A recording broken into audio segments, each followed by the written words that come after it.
I call this meeting to order of our regular Village Council meeting, March 12th, 2019. We'll stand for the Pledge of Allegiance and a moment of silence. I pledge allegiance to the flag of the United States of America and to the republic for which it stands, one nation, under God, indivisible, with liberty and justice for all.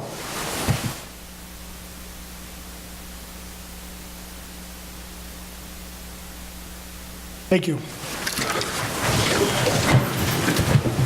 Moving on to the approval of the agenda.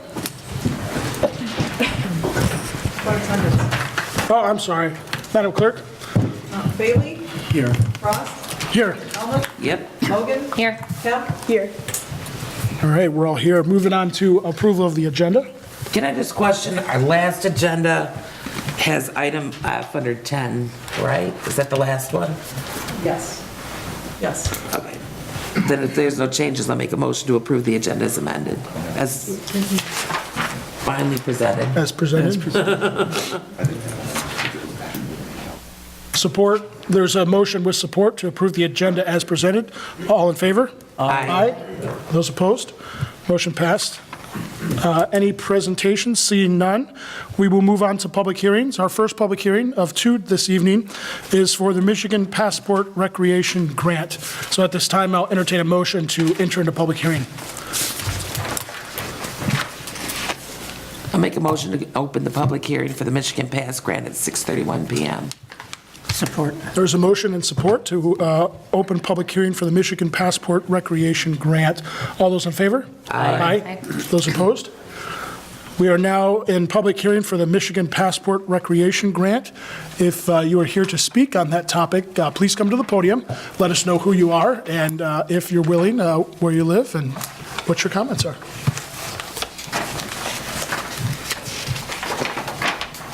I go in one more time. This is the public hearing for the Michigan Passport Recreation Grant. One last time, any takers? Seeing none, I'll entertain a motion to close public hearing for the Michigan Passport Recreation Grant. So moved at 6:32.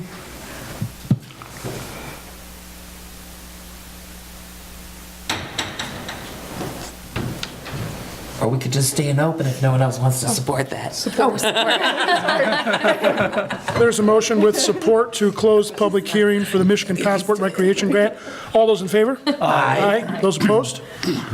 Moving on to our second public hearing of the evening, the snow and ice removal ordinance, number 409, second reading. At this time, I'll entertain a motion to enter into public hearing. I'll make a motion to open the public hearing on the snow and ice ordinance at 6:33 PM. Support.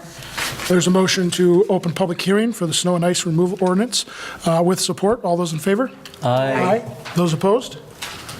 All right, at this time, this is the public hearing for the snow and ice removal ordinance. Per the council rules, we'll allow 3 minutes of comment. If you all have the same comments, we do encourage you to nominate a spokesperson amongst yourselves. It's not a packed house, so I don't think we need to do that. But if it gets a little long-winded, we will cut you off. So at this time, the podium is now open for public comments regarding the snow and ice ordinance.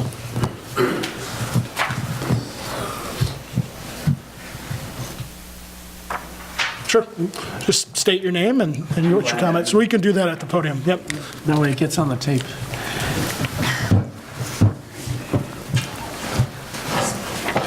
My name's Glenn Denemy.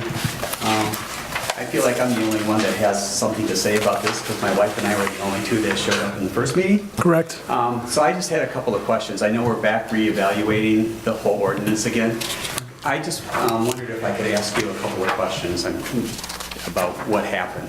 So after the snow, there were a bunch of tickets written, and I heard like the number was 60, but I don't have the actual facts. Could somebody fill us in on, the actual happenings? We do that during public hearing? As far as, Yeah. It was around 60. Yeah, it was around 60. So there were a number of tickets that were issued. At the very next council meeting, there were a number of angry people.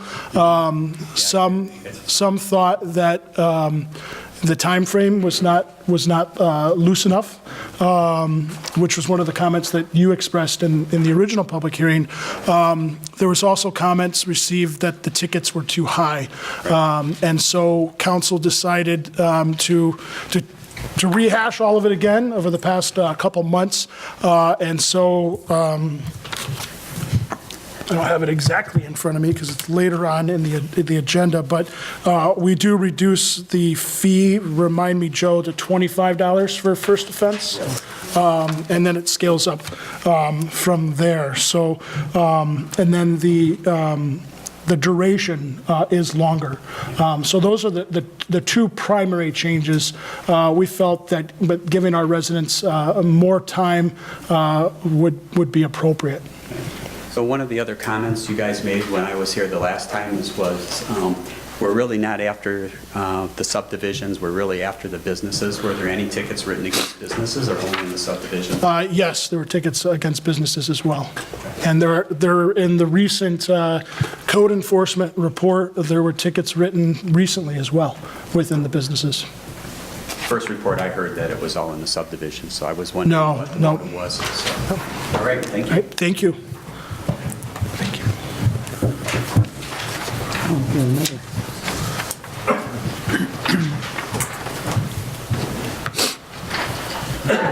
My name is Teresa Stothers, and this is my first council meeting today. Welcome. And I wanted to come after watching all of the debate about the snow removal zoning, and as an active walker that walks the entire village, even the last few snows, I saw almost no removal.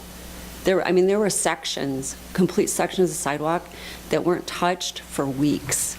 And so I'm wondering, why is there a zoning ordinance in place that isn't being enforced? Because it was dangerous. 2 weeks ago, my dog fell, I fell, and it was houses that had had ice and snow on their sidewalk, not for 24 hours, not for 48 hours, for 72 hours. And so I'm questioning. Sure. I mean, I'm all for snow removal because it does impact so much of the area. We have kids that are walkers, as you know. We have a blind person that walks this village almost daily, and I worry about him. And so my question is, are we going to actually see this get enforced? Absolutely. It's not being enforced.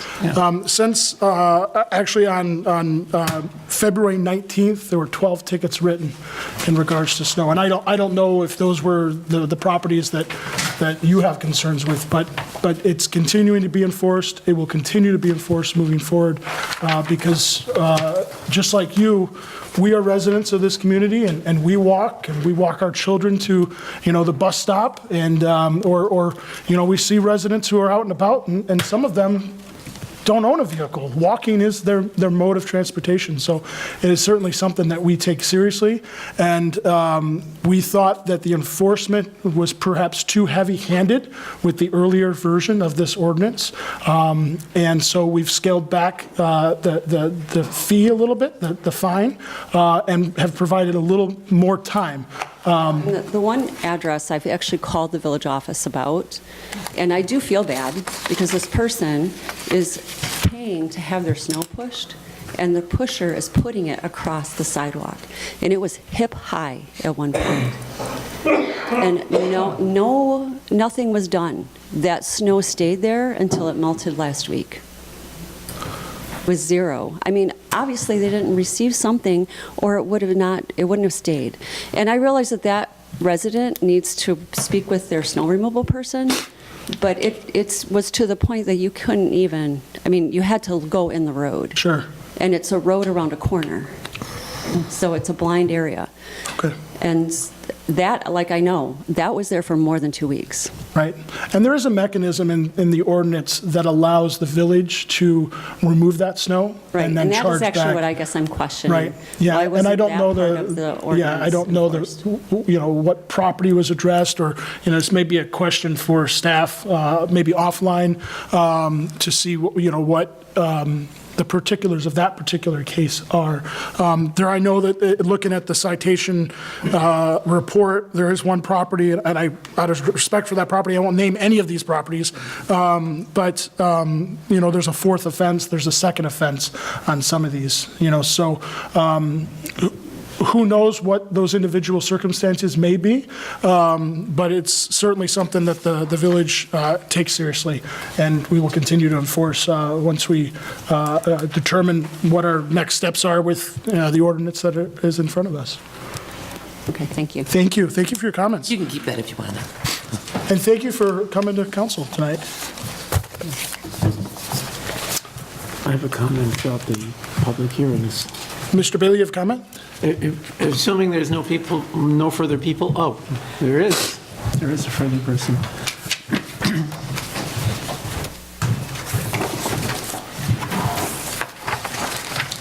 Mike Schweig, 54 Spring Lake Drive. I didn't come tonight to, make any comments. I didn't have anything prepared, but seeing we have an opportunity to talk. I guess I'm interested in what is the current policy as it is today? Are you going to be voting on it? Are you going to be discussing it further? What's the time limit? Is that still in question? And then I guess I'd like to also say I think time has come for a snow removal policy. And if anything, I think perhaps, as was mentioned, maybe the village needed to go into it with a little bit more information. In terms of absolutely needed, what are the timelines? What do we do for people who can't shovel? Do we just say go out and hire somebody? Because I think there's some other examples of nearby communities that would have the same type of snowfall as we do, who have looked into or at least preceded the implementation of the policy with, hey, we found some leadership group kids at the high school who are willing to do it, and that will help out. And I think those kinds of opportunities for kids to show community service would be excellent. Doesn't always have to be the same student, like who would sign up for the whole winter or something like that. And it may not work completely, but it will give people who do not have those financial ability or physical ability an avenue to pursue to try to do it. And then, the last thing is we want to maintain the safety of the community, and I think that that's what this policy will ultimately do. So I guess just before I sit down, what is the current status? Sure. So there was an ordinance that went forth over the summer that was a little more strict than this. The current version that we are looking at potentially adopting later this evening, snow and ice shall be removed from sidewalks by 7 p.m. the following day. So that does give commuters a chance to remove those conditions. And the fine for a first offense starts at $25. The second offense, $50, and additional offenses for the snow season automatically set at $75. Now, it does provide a warning as well, where the earlier version of this ordinance did not. So within the snow season, defined by October 1st to March 31st, one warning, each property is eligible to receive one warning. It's kind of a heads up, hey, just a reminder. And then to speak to your last question, we've reached out to the schools. We have not came to a final development or adoption of a program with the schools. The Village of Oxford cannot be responsible for that because we are bound by laws, et cetera, where we can't use taxpayer money to do certain things. So we certainly encourage scout troops, the youth groups, whether that's a denominational youth group or a school youth group or a school club, to come together to help solve this problem. Unfortunately, the way that ordinances sometimes work, we started talking about this in November, and now it'll be 65 degrees later this week, at least we hope. So, Which might be good. Which may be good. But it does take time, and so we certainly don't want to revisit this every year, but we want to provide, ample time, but also ample fines, so that one of the situations we've had with the earliest version, the original version that's been on the books for years, was that the fine was $15. And in some cases, the businesses, certain businesses, that was no big deal.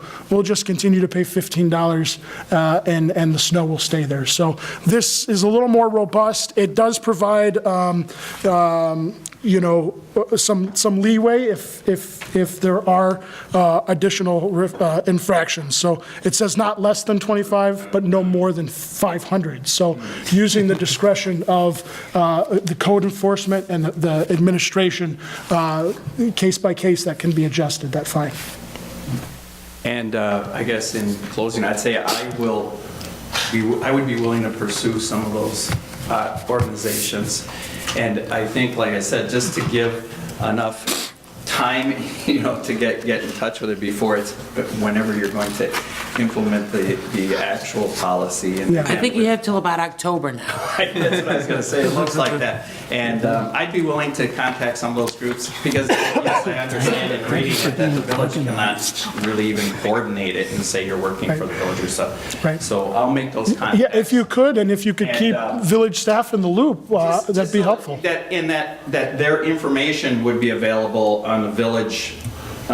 We'd be happy to share it. Output, publicly. say, pay for community residents who are unable to get help, here's a couple numbers to call. Resources. That doesn't guarantee that somebody's going to come and do it, but I'll Right. do what I can to. Absolutely. get that moving. Well, great. Well, thank you. Appreciate it. Crossroads for Youth has already responded back to me that they have some ability to perhaps handle some of this work at certain times because the kids go to school though, but Great, I'll give them a call too. yeah, she's indicated she's ready, well, Thank you. So we are still in public hearing for the snow and ice removal ordinance.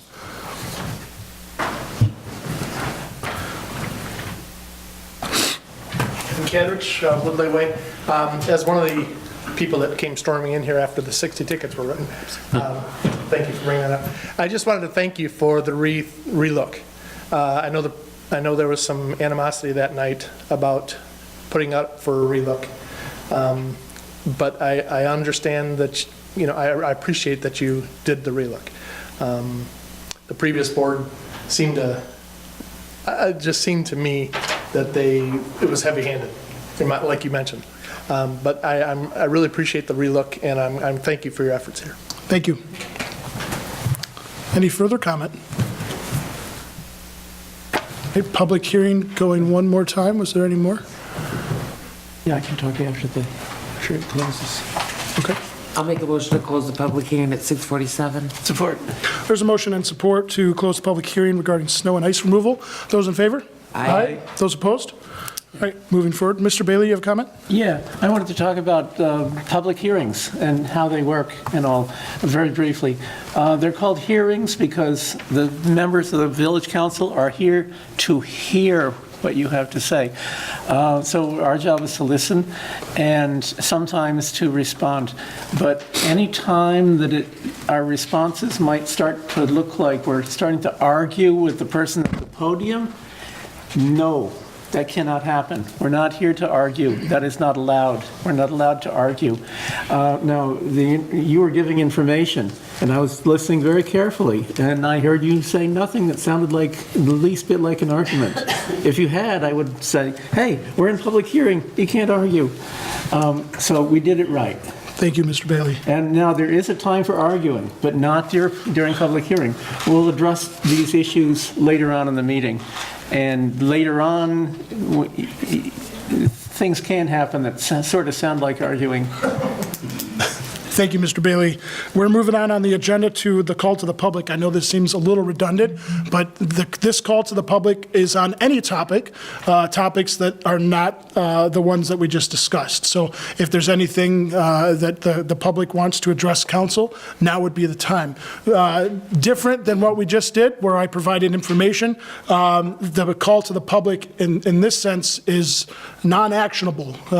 Council will listen, staff will take notes, and you will be followed up with at a later time. So at this time, call to the public on non-agenda items, or on any items, I should say. All right, sure. Since I'm here.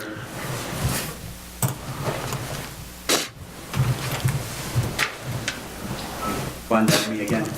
I have a question. On Drainer Road and Oxford Lake Drive, there was some paving done on Drainer not too long ago, but there's a big hole right in the intersection. It's this big around, and I mean, it's not deep, but it's maybe like that. And every time I go through there, I almost hit my head on the B-pillar in the car because it shakes the car so bad. Who is responsible for that section of road? It's on the Oxford Lake side. Is it in the intersection? It's, okay.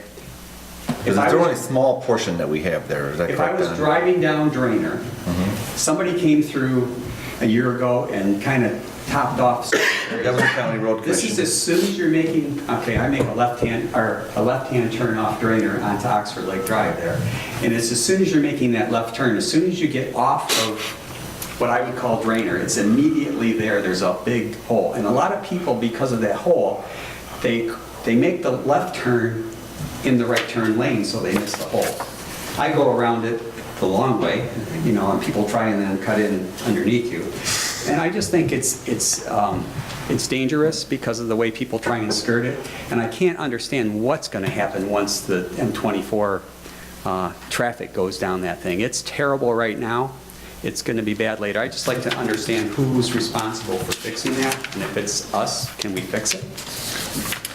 It sounds like it might be in our domain, we'll have to take a look. If it's ours, we will do it, and if not, we can maybe send some email off to the road commission. Yeah, because They're the ones who did the mill and fill that you referred to last winter, late winter, I think it was. Yeah, we'll follow up with you. I'll have Joe get back in touch with you on that issue. I'm sure some of my neighbors understand what I'm talking about. Thank you. All right, call to the public. Any more? Yep. I'm here representing Cajun for the CDBG. Yep. Fund. Would I speak now? No, wait till that agenda item. Thank you. All right. Seeing none, we're moving on to our consent agenda.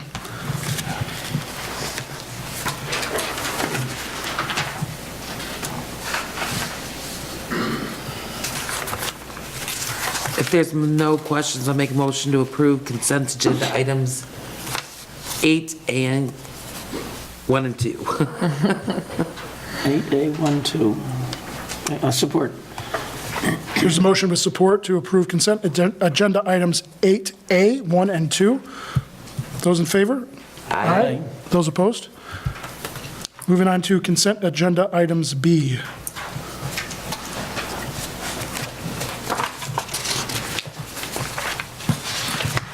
If there's no questions, I'll make a motion to approve consent agenda items B, 1, 2, and 3, including the bills in the amount of $534,696.27. Support. There's a motion with support to approve consent agenda items B, 1, 2, and 3, including the bills. Madam Clerk, roll call vote? Bailey? Yes. Kemp? Yes. Frost? Yes. Helmut? Yes. Logan? Yes. All right, moving on to unfinished and old business. At this time, we'll discuss the CDBG Emergency Services Award, and I understand that there are 3 organizations. Are all 3 organizations present this evening? Okay, so I'll have each one of you, maybe we'll just start the closest to the podium and work our way that way, and have each of you address. But before we do that, staff, if you could just give us a brief update, and I know it's in the memo and all that, but just why this is coming back to us. And it's not coming back to us, but explain why it's here. Let me do it. Well, every year, the project, call for projects goes out. That happens in the fall. We just approved in November the setting aside of 30% of our total award for public service funds or emergency services, which Haven, Fish, and Love Inc. all fall under. This particular, tonight, we have to approve an award that was made last year in 2018 because of the way the funding and the application process goes. So the application comes first, funding isn't released until almost a year later or awarded, and then you get to spend actually the following year after that. So this is for 2018. It's sort of already been approved, but not really, because the actual award was not granted. They, I think Fish and Love Inc. both spoke, it addressed the board, but nobody selected, the board did not select a organization at that time. So this has to be done in order to release that money at $3,100. Okay, And I tried to give you an outline of, sure. here, the meetings and what took place so that you could see. If anybody has any questions, I'd be happy to answer. Try and explain it better.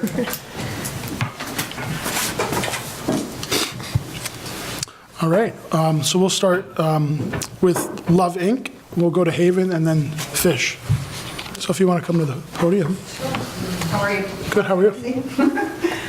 Did you, if I may ask the council members, I'm Patricia Duke from Love in the Name of Christ of Northern Oakland County. Do you guys have, I sent some paperwork to Terry, so I don't have to go over any of that. I'll make this super quick. Basically, what we do, so as I said, I'm Patricia Duke, and I'm with Love in the Name of Christ of Northern Oakland County. One of the areas that we serve is the Village of Oxford, and what we do is we serve a needs clearinghouse where we connect people in need, and we connect them with churches and agencies to provide referrals for assistance.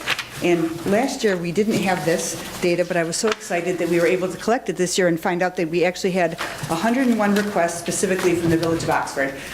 Terry contacted me and said this was available, and I thought, how can we tell, where in Oxford we're actually servicing folks and what's the village and rest of the township? And so we're able to search by address. So we, as I mentioned, we received 100 requests for assistance last year, which we were able to fulfill. Some of those things are utility assistance, clothing and household goods, rent and mortgage assistance. We partner with Fish in regards to that. And basically what we are about really is neighbors helping neighbors.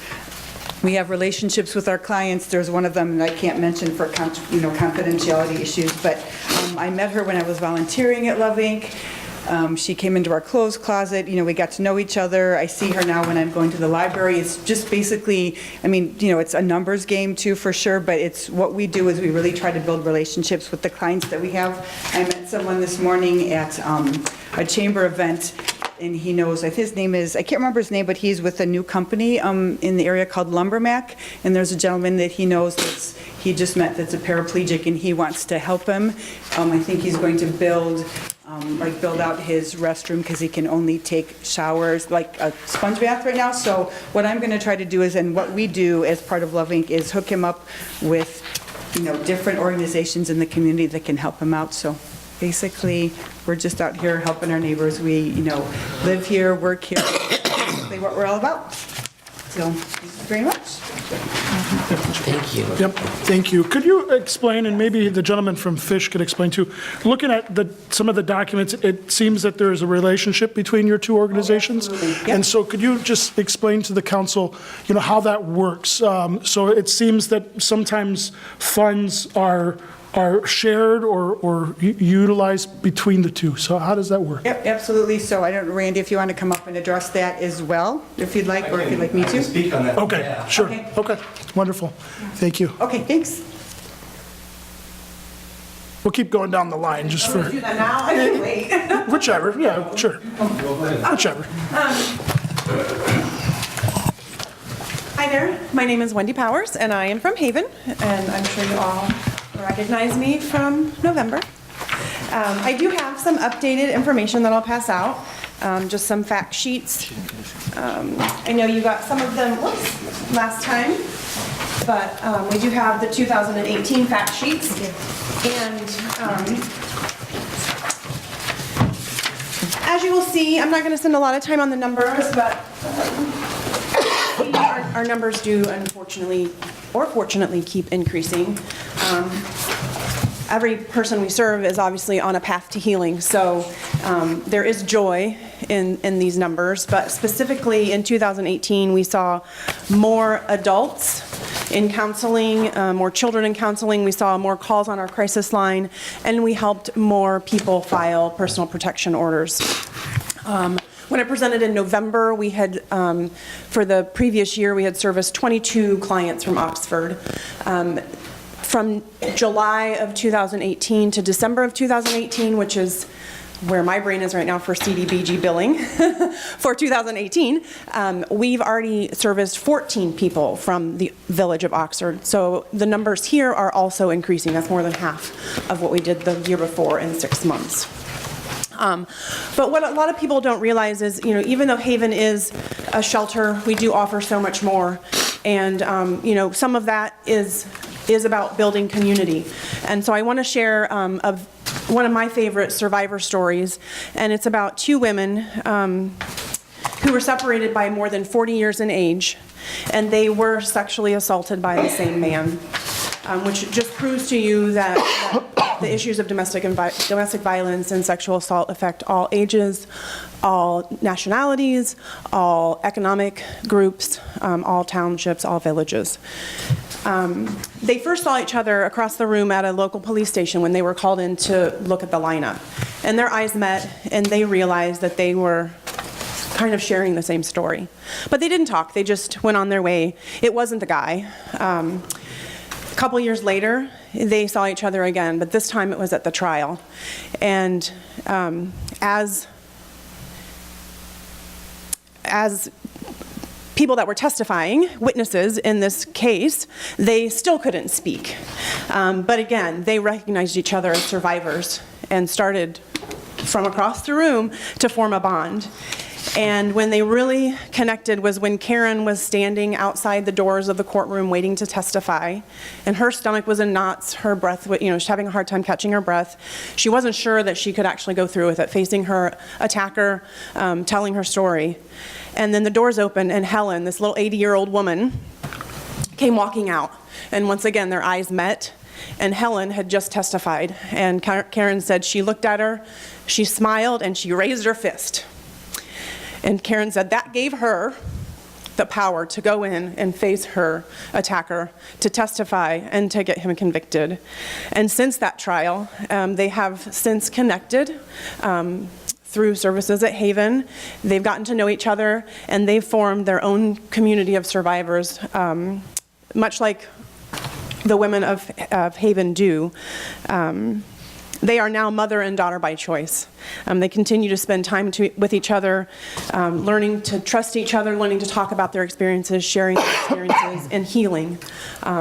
And that's, again, just a small part of what we do at Haven, but it is so meaningful because, again, we are really giving people their lives back. So we certainly appreciate your support that you gave us in November, and would greatly accept any additional support that you could give us. Thank you. Thank you for that testimony.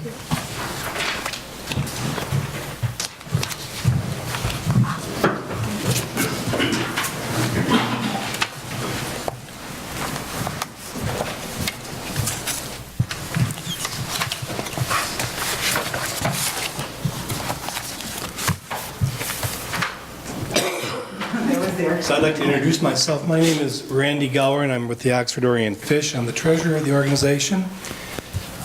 Fish is a food pantry for the Village of Oxford, the Township of Oxford, the Village of Lake Orion, and the Township of Lake Orion, as well as Addison Township. So we have those 5 areas in which we support food giveaway to clients that fall underneath a 200% federal poverty level.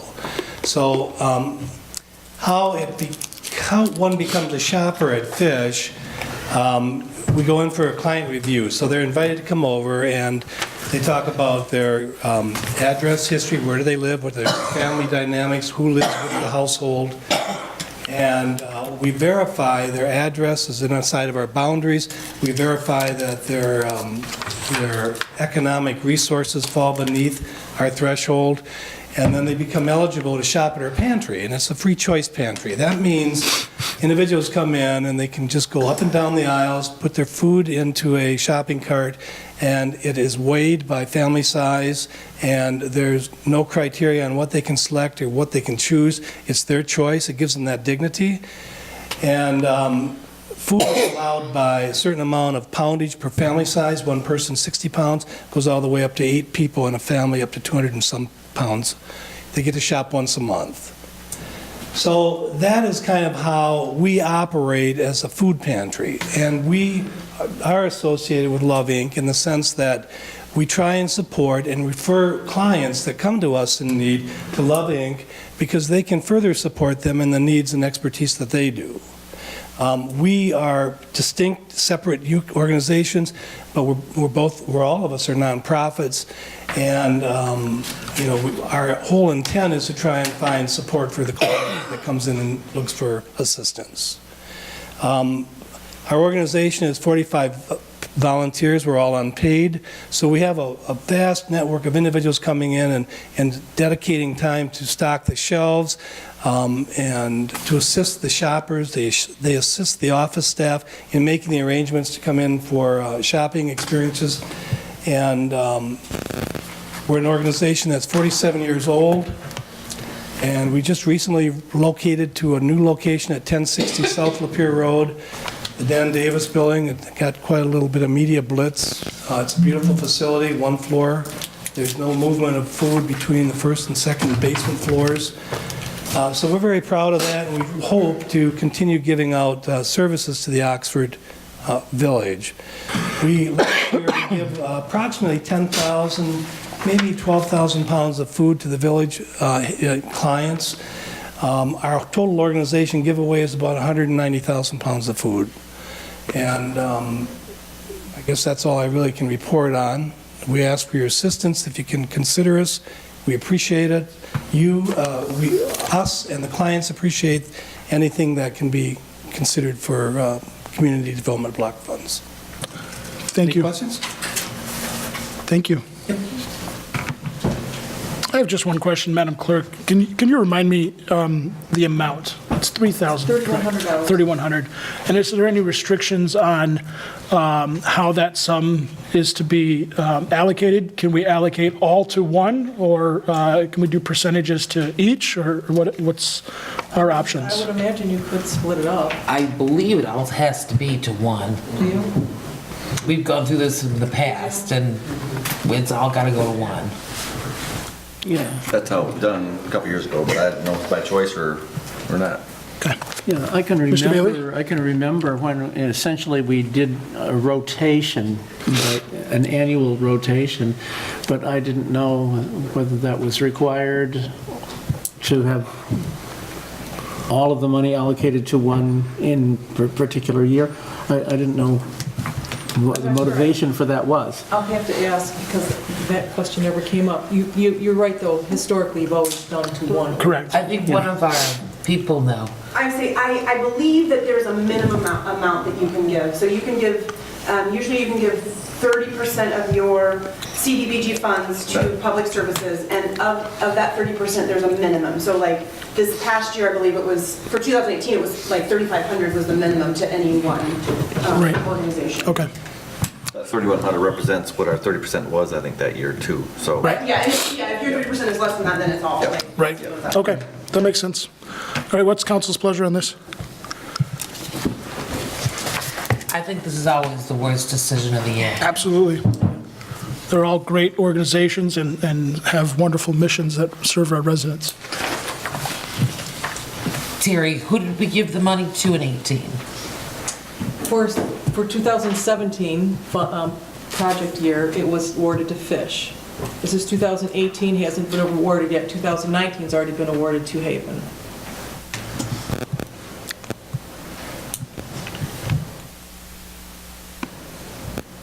I know I've heard great things about all three organizations from my professors at OU. Do we want to continue a rotation? Well, I'm thinking, we've got two of the three in the last 3 years. I think all three are great. I would have no problems going with Love Inc. because they have not been in the rotation, which is probably the only way I'm going to pick. Any further comments from council? We'll entertain a motion to allocate these funds. And these are the 2018. Correct. How have we already done 19 and we missed 18? Because Oakland County puts their projects out in advance, so it's kind of backwards. We go through the process of approving the project year for the following year before we even have the money released for the year that has already been approved. that's how it works. Yeah. This one kind of got skipped over, should have happened, last year, and then the 19 ones came, Terry caught them, and we got them in 19 in time, the 2018 had lagged. But they're still, now that it's time to disperse it, they're like, hey, you never picked this one, you need to pick it. Let's get it fixed, okay. If I may, although I enjoy the spirit of rotation, and I'm extremely startled and disturbed with the growing rates of domestic violence. And I think that the way that Haven has benefited not just our community, but the communities that surround us, I would personally like to see that funding go towards Haven. If that's a motion, I'll second it. Sure, I will make a motion to approve the emergency service amount of $3,100 to Haven. And I would like to comment under comments. Is that a second? Oh, yes, a second. There's a motion and a second on the floor to approve the allocation for $3,100 to Haven. Any comment, Yes. Mr. Bailey? Yes. My perception is that Haven is at least part of the time a matter of life and death. That's my only comment. Thank you, Mr. Bailey. Any further comments? There's a motion on the table and with support to allocate $3,100 of CDBG funds to Haven. Roll call vote, Madam President? Or excuse me, Madam Clerk? Yes. Hellman? Yes. Kemp? Yes. Bailey? Yes. Frost? Yes. Thank you all for your missions and thank you all for your support in our community. All right, moving on to the Burdick Street paving project bid award decision. Mr. Medora? Yes, you guys been kind of following this as we've gone through the process. This was bid out. I sent the bid tabs over to you a while back. Doug from Rowe is here. There he is back there. It just so happened that Birmingham Seal Coat, our local contractor, was the low bid. I, of course, have never worked with him on any paving project, and neither had Doug. So Doug did some research and dug around, and recommendation tonight. That's in your packet. By all means, Doug could answer any questions. Birmingham Seal Coat could answer questions if there's some left over other than what's in the packet. The only thing that's come up since then is the potential MDOT grant, and that was addressed in this memo. That has come up since the bid. It was even after our bid opening that we got really aware. We kind of knew it was in the wind. But so that may adjust our schedule here and there.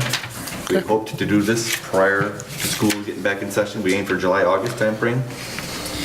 If we go forth and get the MDOT grant, we will find out in May, I believe in the month of May. But that process may stretch us a little long to get the paperwork done, so it may push us into the school, beginning of the school year. So there would be a little more disruption on the Pontiac Burdick Street intersection while we're doing that, while the buses are coming out for a few days. It's only about a 3 or 4 day project. So again, I think the benefit of the grant definitely outweighs the interruption. I've even spoke to Tim Throne about this at a meeting I was at, and he totally agreed. He said, if someone's going to pay half your project, we can put up with a few days of disruption. Okay. And I just want, this goes from M24 to where the last project ended. Right around Ashley Way there. I think you can kind of tell where the pavement, and we're about 50 foot around the corner, I think, from M24 onto Burdick is about where, because the M24 project is going slightly around, and then we're going to try to match up about where that one takes off. Thank you, Mr. Medora. I have two questions. When will we know if the MDOT grant will be awarded? Is the first one, and I'll let you answer, and then I'll ask the I second. believe they're due April 1st. I'd have to go back and look. I've already got that paperwork filled out. It's a very simple grant application. It's about a one-pager, if I remember right. It's pretty straightforward. And I believe the time frame that we would find out would be May. Okay. And then the second question, I understand that these funds have not been budgeted yet, but they will be with our upcoming budget process, correct? Correct. That's one of the reasons why we requested it would not start until July and after, because when we put together the budget last year, we put the engineering in, and we wanted to get it squared away and ready, but until we had the bids go out, and they were higher this year even than, much more than Rowe thought, because of the asphalt prices that are quite a bit different than last year. So whatever the bid is now, we can definitely plug right into the budget. Okay. And to let folks know, part of the reasoning behind doing this street now is to have it ready for the M24 project on M24, so that our local streets are in better shape to help facilitate that construction downtown. And one other key point on that, why this street was chosen. There was a 3-year program that the Oakland County Board of Commissioners put together for a road improvement program, local road improvements, and they set aside a little bit of money each year. We did use some, I believe, on the Lakeville project a few years back, and that money was going to be lost if we didn't kind of put a placeholder on it last year, and they did. They allowed us to put a placeholder on it. And so about a 3-year allocation, we're expecting it to be around $20,000, and it had to do with a collector type of road, how those roads help facilitate bringing people into your community. So it had to be one of these type of connector type roads. It couldn't just be like a back neighborhood road. Okay. All right, what's council's pleasure on this? I'd like to say I'm impressed how close Roe came with an estimate. Yeah. Fairly impressive. Ms. Kemp?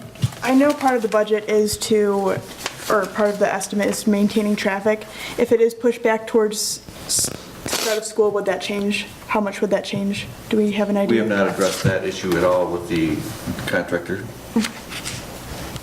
I would assume that they've taken considerations in for that intersection. If somebody's going to be posted there, and if there's 10 cars coming through or 50 cars coming through, I would assume at Pontiac that's could be handled in the same manner. I think being a local resident, I think I'll get a little leeway with the rest. Traffic. I mean, if it is in school. So if you guys, if you have any questions, or if you want, Yeah, if you have any- to have anything from Doug from Rowe, or if you have Any questions of the gentlemen who are here this evening? If you do want to address things, just come up to the mic, so that way it's picked up on the sound. Yeah. Council? I don't have any questions. Okay.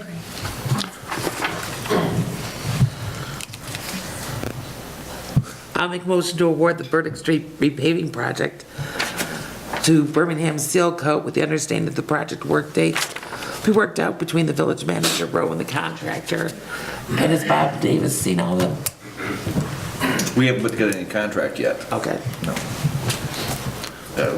Rowe has their standard one with some stuff in it, but Bob couldn't be here tonight. He's ill. So. All that. Is there support? Yeah, I'll support that. There's a motion with support to award the bid decision for Burdick Street to Birmingham Seal Coat. Any discussion? Seeing none, moving on. Madam Clerk, roll call vote. Helmut? Yes. Logan? Yes. Frost? Yes. Bailey? Yes. Kemp? Yes. All right. Moving on to old business, consideration of village offices, parking lot concept from Rowe. We'll invite Mr. Doug Skylas up to the podium to speak on this a little bit. I apologize. Doug gave me some maps, and then they were buried on my desk. There's 4 options in here that he will probably be addressing. Just getting them now? Yeah, sorry. Joe had saw his, he popped in one day and we saw it, but it was on my desk as I put the packets together, so. We're fast map readers. 3 of them. The original plan when we started down this with Doug last year was that the building out back was going to be gone. And I said, just in case it isn't gone, would you do a design with the building still in place? So that's why there's 3 of them of different configurations with that building gone, parking lot. And in case something happens after the multi-year phase, that there's one showing which building's there. Thank you. Mr. Skylas? The drawings that I brought, large scale, reflect some minor revisions, real small ones from when we met a week ago. So there's a couple tweaks in here. The total numbers are different by 1 or 2 stalls and a couple small things, but I'd be happy to walk you through the 4 options. Real quick, let me just point out to them, if you look up right underneath the north arrow on each one, it already has the provided spaces. And then it talks about the existing spaces up there too. So you have 4 different options in front of you as concepts, mostly for discussion purposes. And this is about the best orientation I can get for you. In all 4 of them, the area off the street is pretty much the same. So the options there, we're trying to maximize parking. Then I realize on your 11 by 17, it's going to be strange unless you're wearing your glasses. But we do have some dimensions on them in different areas to show you that we're proposing taking what your ordinance and standards require, not necessarily what's out there. Because in some areas, what you have are large seas of asphalt that aren't being used. So that costs more money to put back in. So particularly in the area off Hudson Street, if you look at behind the image, you'll see like on the southerly side where the new edge of pavement's gonna be, but you'll see cars that are parked in that image that go well beyond that. Well, those are areas that we will shrink in so that you're not paving as much area as what you have today. And then what you have is a huge area out in the middle that's not being used. You're still parking on both perimeters, but you have a great deal of space that you don't really need. So more for the audience purpose, currently you have about 84 spaces in your parking lot. So our goal was to look at how to utilize it and how to maximize parking. There's a couple areas you see the options that are a little bit different from one option to the other, and the orientation of parking is very different. And pretty short order, you'll figure out that the building is in the way of many of the parking spaces that are out there. So as we talked when we met, that's going to be a pretty big decision for the council to make, whether you decide to keep the building or not. It does impact your parking. It might not impact what needs to be done in your first phase, whatever that is, but in short order it will. And I think the council is going to want to have some discussion about what to do with the building. So you'll see as we walk through the options, with the building there, you're parking around it, you can still gain space. With the building gone, you'll gain more spaces, but you gain more flexibility in how you park. So option A, just to recap, yields about 102 spaces. You'll see there's angle parking and what your entrance area is, angle parking along the back, and there's 2 spaces up here along this side of the building, the west side that you have currently, we've kept that. You'll also see that the west exit area is much smaller than where it is today. Today it's not quite wide enough for two-way traffic, although you could get through there, but it's one way out. So again, you don't really need the wide asphalt there, and we think it's an opportunity to put some greenery in there. So you have parking on Hudson Street, parking orientated in the north-south direction in your main parking lot. We have provided for a dumpster enclosure. In this case, we lined it up with your incoming drive entrance, so it's in the back, down over in this area. In all cases, we are working around the 2 large utility poles that you have out in your parking lot. The biggest one is this one here, closest to the building. And then the second one is the one that's due south of that. It's not that poles can't be moved, but this pole in particular has a lot of power on it coming from more than one direction. It also has a feed to your building that comes down the pole and goes underground. So that would be a pretty expensive pole to move should you decide to undertake that. So for cost reasons, we've worked both those poles into our options. So, option A.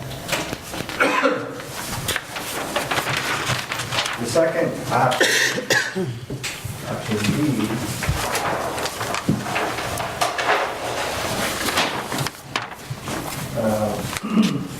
again, shows that the building's been removed.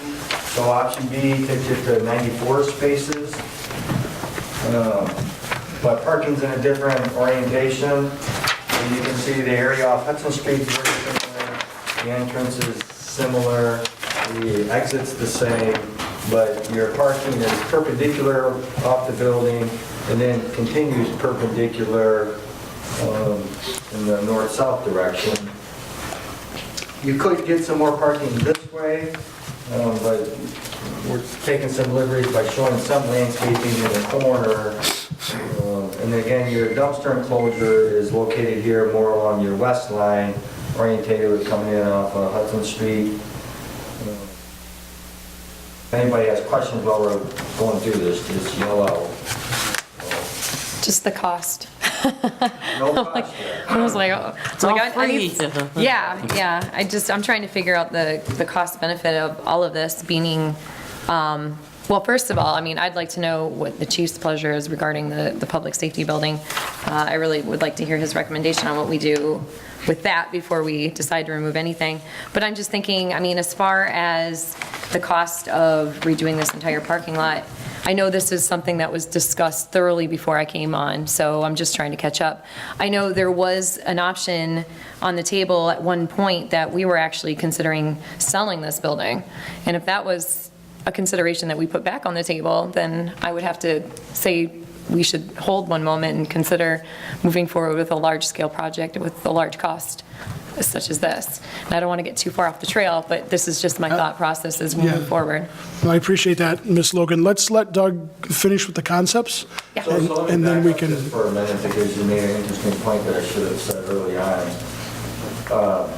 What I've been asked to do is to develop some concepts and walk you through those concepts to see if we can't narrow that down to a concept, refine it some, develop some costs that would go with that concept, and then develop a phasing plan, because the village doesn't have the funding available to reconstruct a whole lot at one time. Right.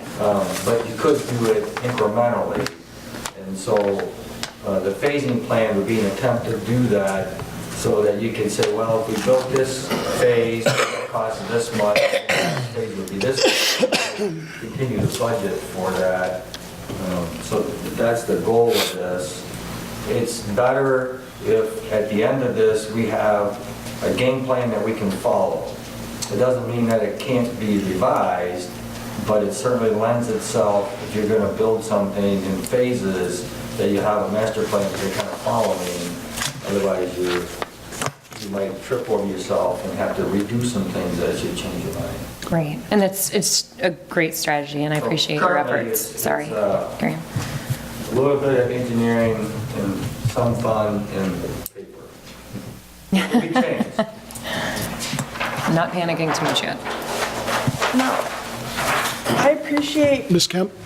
Yeah, just a reminder to council to wait to be recognized by the chair. It's no big deal, just formality. I appreciate you narrowing the parking lot off of Hudson Street because there was so much wasted space. If we did keep it the same perimeter, is there any other options in that area to make it more efficient? It's not really wide enough to get more parking That's what I in didn't there. think there was. Okay. So it's that way probably because it's been that way for a very long time, or at some point it got added on to, but it doesn't have enough depth this way to get another row of parking, so it just doesn't make sense to pave it back that way. And my second question would be, if I'm reading, sorry, I'm just looking over these plans for the first time. If I'm reading these right, there's normally a dumpster. Right. Do we know what restaurant is designated to use that? I know there's always someone out there. When I work at the X, I know there's always people running garbage there. Is that an issue that we're getting rid of that dumpster? No, we aren't. We're looking to move it. No, the Okay. dumpster's in each of the plans, it just moves around. So. Okay, sorry, maybe that's what I'm just This plan B, missing. it's in the far left corner, by those trees, you see a little Oh, okay. hash mark there. Thank you. Yes. Because that's what the wooden, our building dumps into that dumpster as well. But there are some for overflow and for other reasons that we go over here across from. Yeah, somebody go back to B now. In B, the dumpster is located over in this area. Okay. So we're trying to line it up for access of the truck. So in this case, the truck would come in off Hudson, or it could come in this way, empty the dumpster, and then leave. Thank you.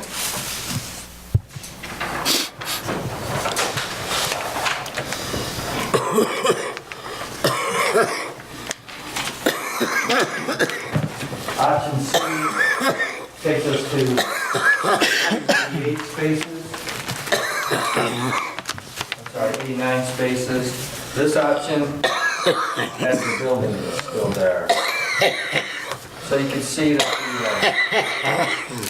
the parking orientation is similar, but we park up to the building, a little bit around the building, but where you really is in front of the building. So you have to maintain access in and out of your building, so you lose parking over on the west side of the lot.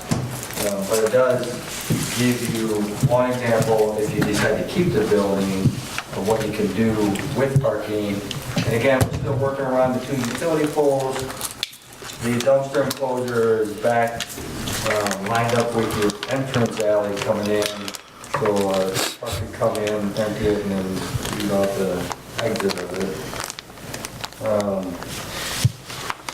This option has perpendicular parking along the east side of the building.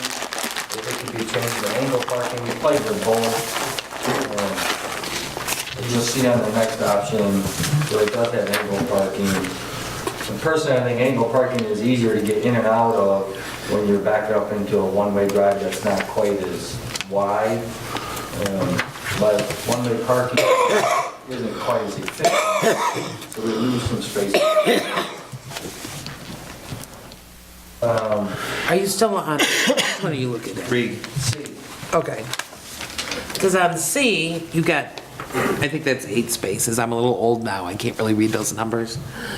Right there on the east 6 side. on the east side. Is that 6? Yeah.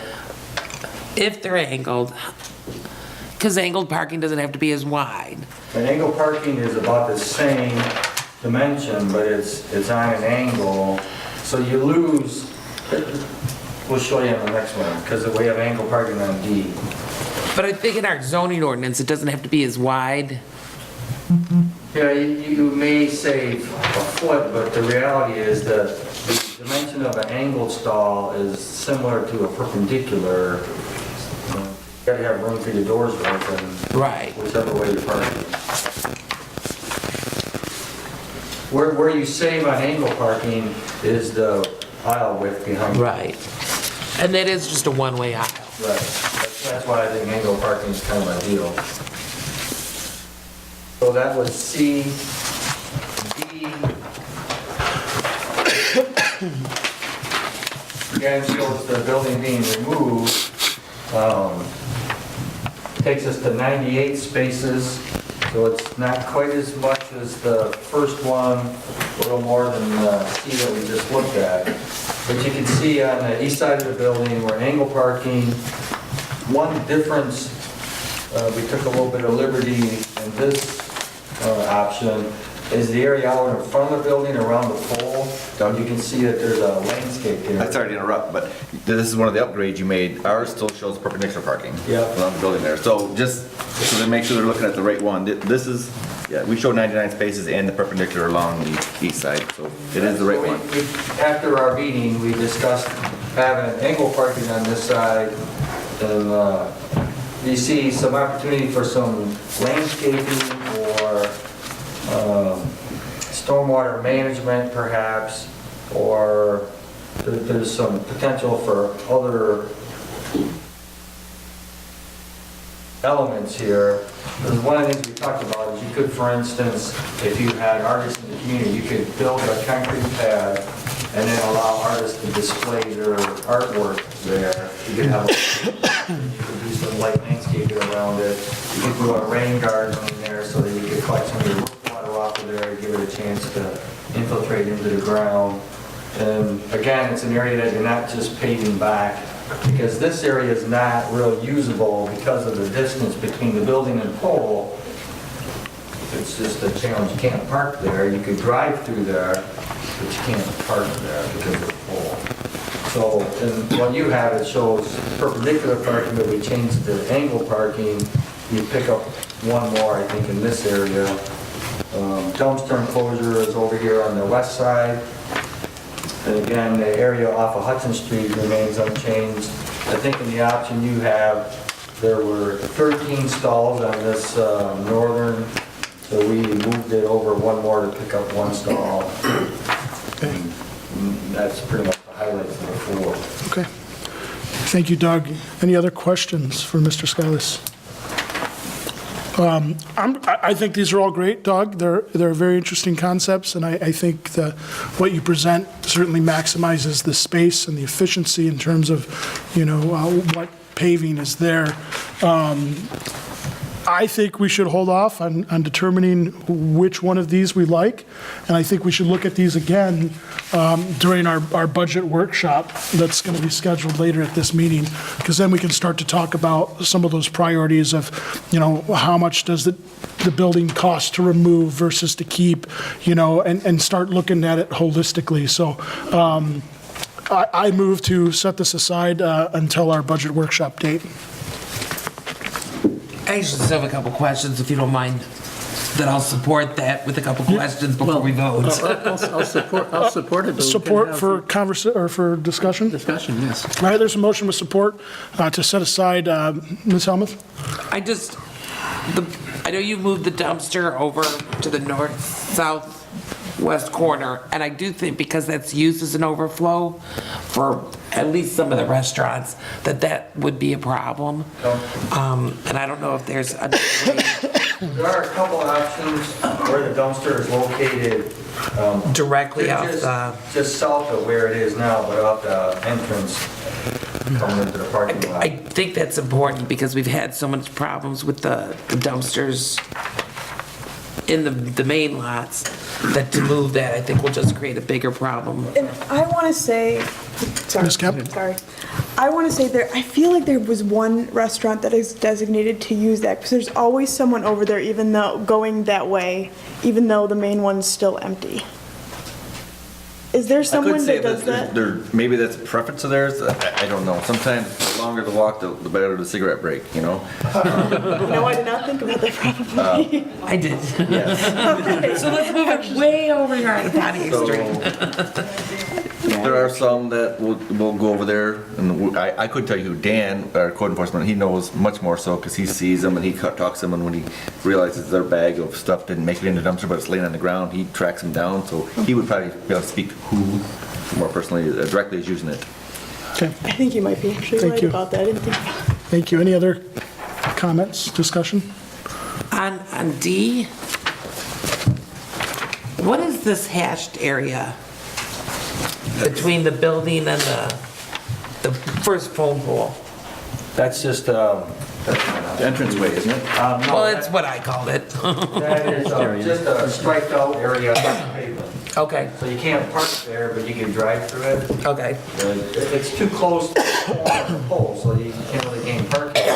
That's why in this option, D, we showed that as being a landscaped area or a rain garden, or you might as well get some use out of it besides paving if you can't park in it. I just wasn't sure if there was something I was missing. Yeah, well, Thank you. Mr. Bailey? Yeah, somebody said you can drive through there. No, you can't, because it's a driveway to nowhere. You could drive in and then you have to back out again. So you can't But you drive can through. drive around it. Yeah. You do that today. The pole's there, there's striping around it, but you can drive around it. Okay, I'm just saying that that dashed area is not a driveway to anywhere, It's not a driveway, but you Yeah. can drive over it. provided you're willing to back out. Thank you, Mr. Bailey. Any other discussion? Question. Ms. Logan? Aside from staff who utilize the parking spaces during work hours, have we been keeping track or logging use from from people that utilize the spaces during after hours? Or I just want to know, it's just, what's the demand here for spaces? During the day, every now and then, like Terry came in this morning, I don't know if DGA or Chamber or something going on this morning, there was a bunch of cars out here. They came in after me, so I didn't even know they were there. In the evening, Thursday, Friday nights, it's quite full over there. Some of the restaurants require their employees to park over there, but some of them, I believe, are patrons also. I couldn't tell you exactly the breakdown of that, though. One of the concerns with the building and why we vacated the lease with the early evening group out there was, again, they were putting up and using some parking spaces, and then the evening time, which is where the busy time for the restaurants. That back Hudson Street area and then over here a little bit, gets pretty full. Yeah, it fills up. Some nights, when it's real And busy. the officers are always in here too, so they have a couple cars and some of their clients come up, see them. True. And just thinking forward in the debate of parking and where people prefer to park and if it's going to be utilized, you know what I mean, at the rate that we think it is before we make that kind of investment. So maybe there's some way that for future purposes and metrics, we can just kind of start looking at that, and like especially Friday, Saturday, looking to see if people come as far back as this way to park and use these spaces to go downtown and out. Ms. Kemp? Could we have I know the DDA did a parking study. Could we have the latest one? I believe they're working on one currently. There's a DDA committee that's been formed to look at parking and to make some recommendations to council. So, Mr. Bailey, did you have a comment as well? Yeah, I'm looking forward to seeing the cost-benefit analysis for the existing building, because I'm having a trouble, taking these seriously when one of them has the building showing and the other three don't. And I'm sure somebody has done at least a partial cost-benefit analysis. What would it cost to remove it? What would it cost to maintain it forever? And so on. And I believe Mr. Medora has some of those numbers. I have the demolition number, and then we have a couple repair costs that we have that are in the short-term use for the doors. I'm also interested in the cost to maintain it in perpetuity. Yeah, well, like Doug, that was part of the conversations we had too. He said keeping it definitely has a cost with it, heating, lighting. And the benefit also, which somebody said the chief would probably have an opinion on. We will invite the chief to the budget workshop as well. Okay, so there is still a motion on the table to table this with support. Any further discussion? All right, hearing none. All those in favor? Aye. Those opposed? All right, the motion carries. We'll table this to a future budget workshop day. Moving on to our recreational marijuana consideration and discussion of options moving forward. Mr. Medora? And speaking with Attorney Davis. Thank you, Doug. There's a memo in there. This was a memo that was a proposed of a prohibition ordinance that he gave back in, I believe, in January or so. We had it on our discussion. So it's just back in there for the reconsideration. The maps that were out front, I may have gotten to you last month, they kind of show the 1,000-foot setback that's in the new statute as it relates to buildings that have K through 12 education going on. The administration building doesn't count. And then the Goddard School doesn't count because even though they might, 1,000-foot might reach into the village, it didn't because they were less than kindergarten age. They weren't noted in the statute. If you wanted to go forward, let's say any properties that are zoned exclusively for residential wouldn't be allowed for anything that the ordinance allows or the statute allows for. So the maps are just an indication of where the setbacks are related to the two schools, the what do you call it, Virtual Academy in the Marketplace, and then the Oxford Elementary or DA, Daniel Axford. Is the other one. So that's what those two, unfortunately I couldn't get them on the same map to overlap, but those are the two setbacks. It does indicate that there's a fair portion down the south end of Glasgow Street that is industrial zone, that if you so choose to accommodate some of the new law into the statute, that area would be available. The recommendation from Attorney Davis would be to pass and adopt an ordinance of prohibition while you work on your plans to go forward, just because that way you go forward when you want to, how you want to, and nothing else comes at the state level comes in before you're ready. Thank you, Mr. Medora. Ms. Logan?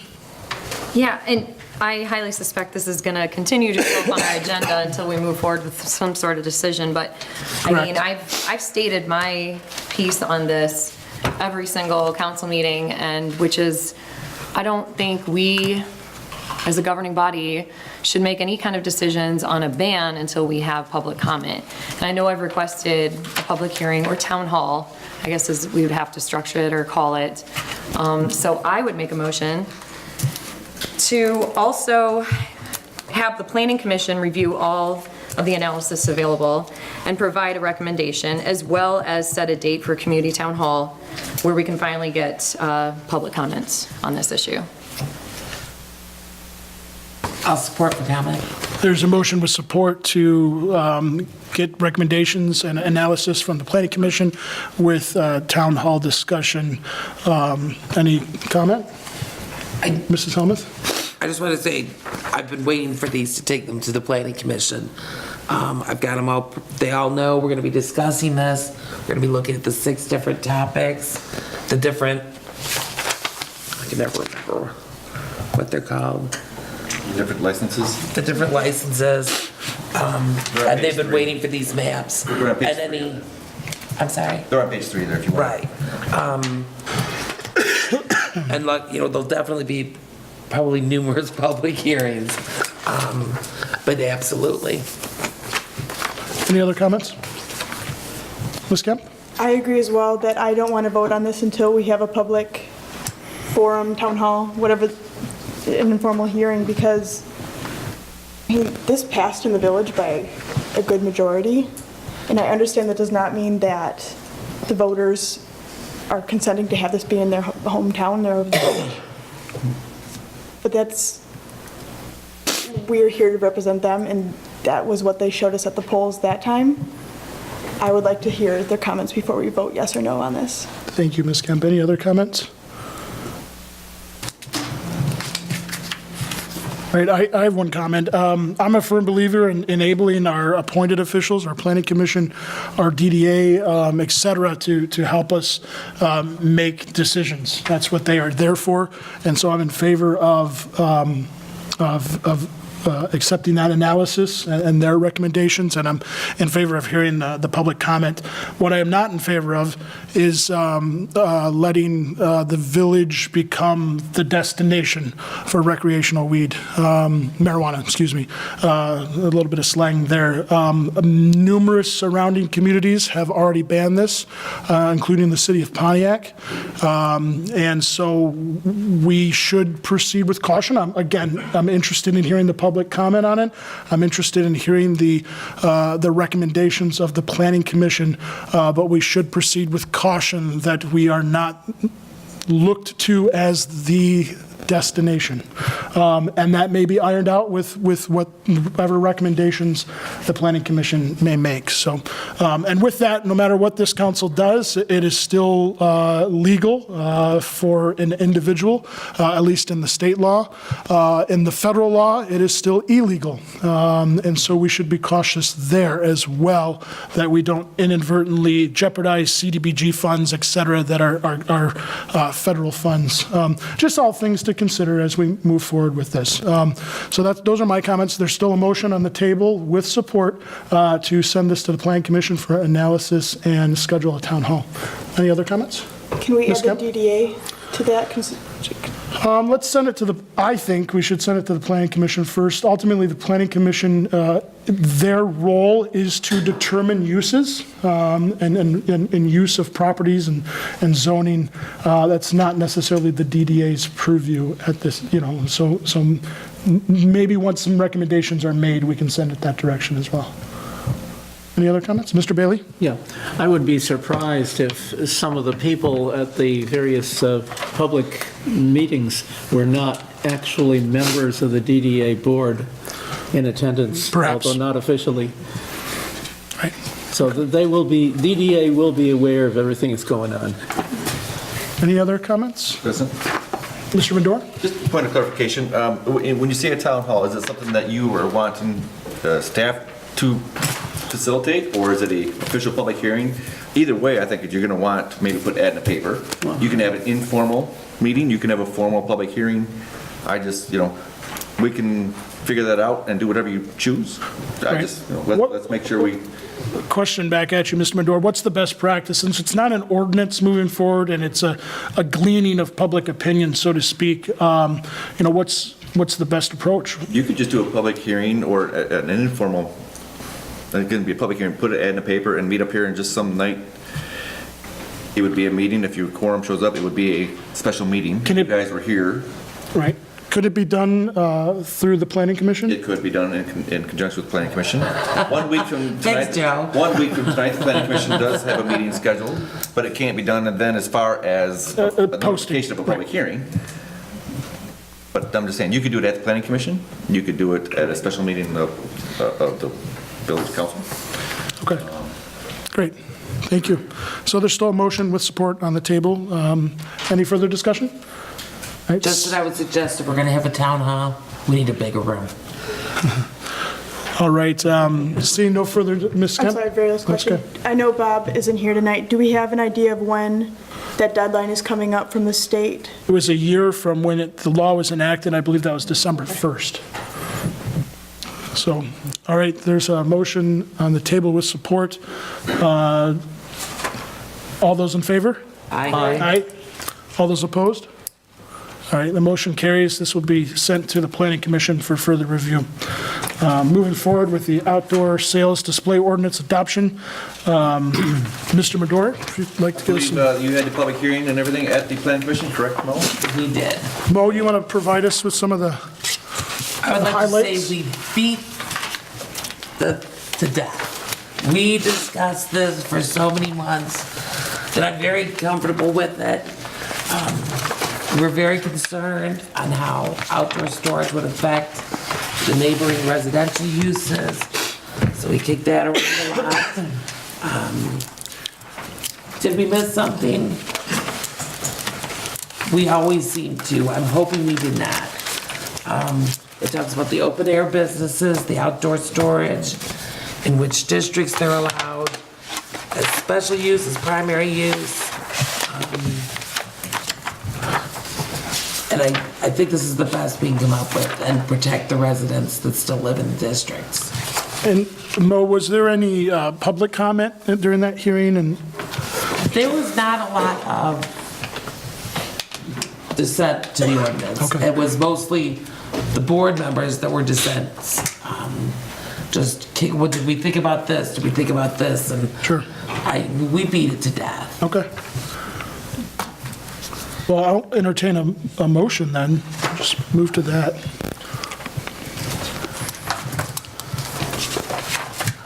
I'll make a motion to adopt.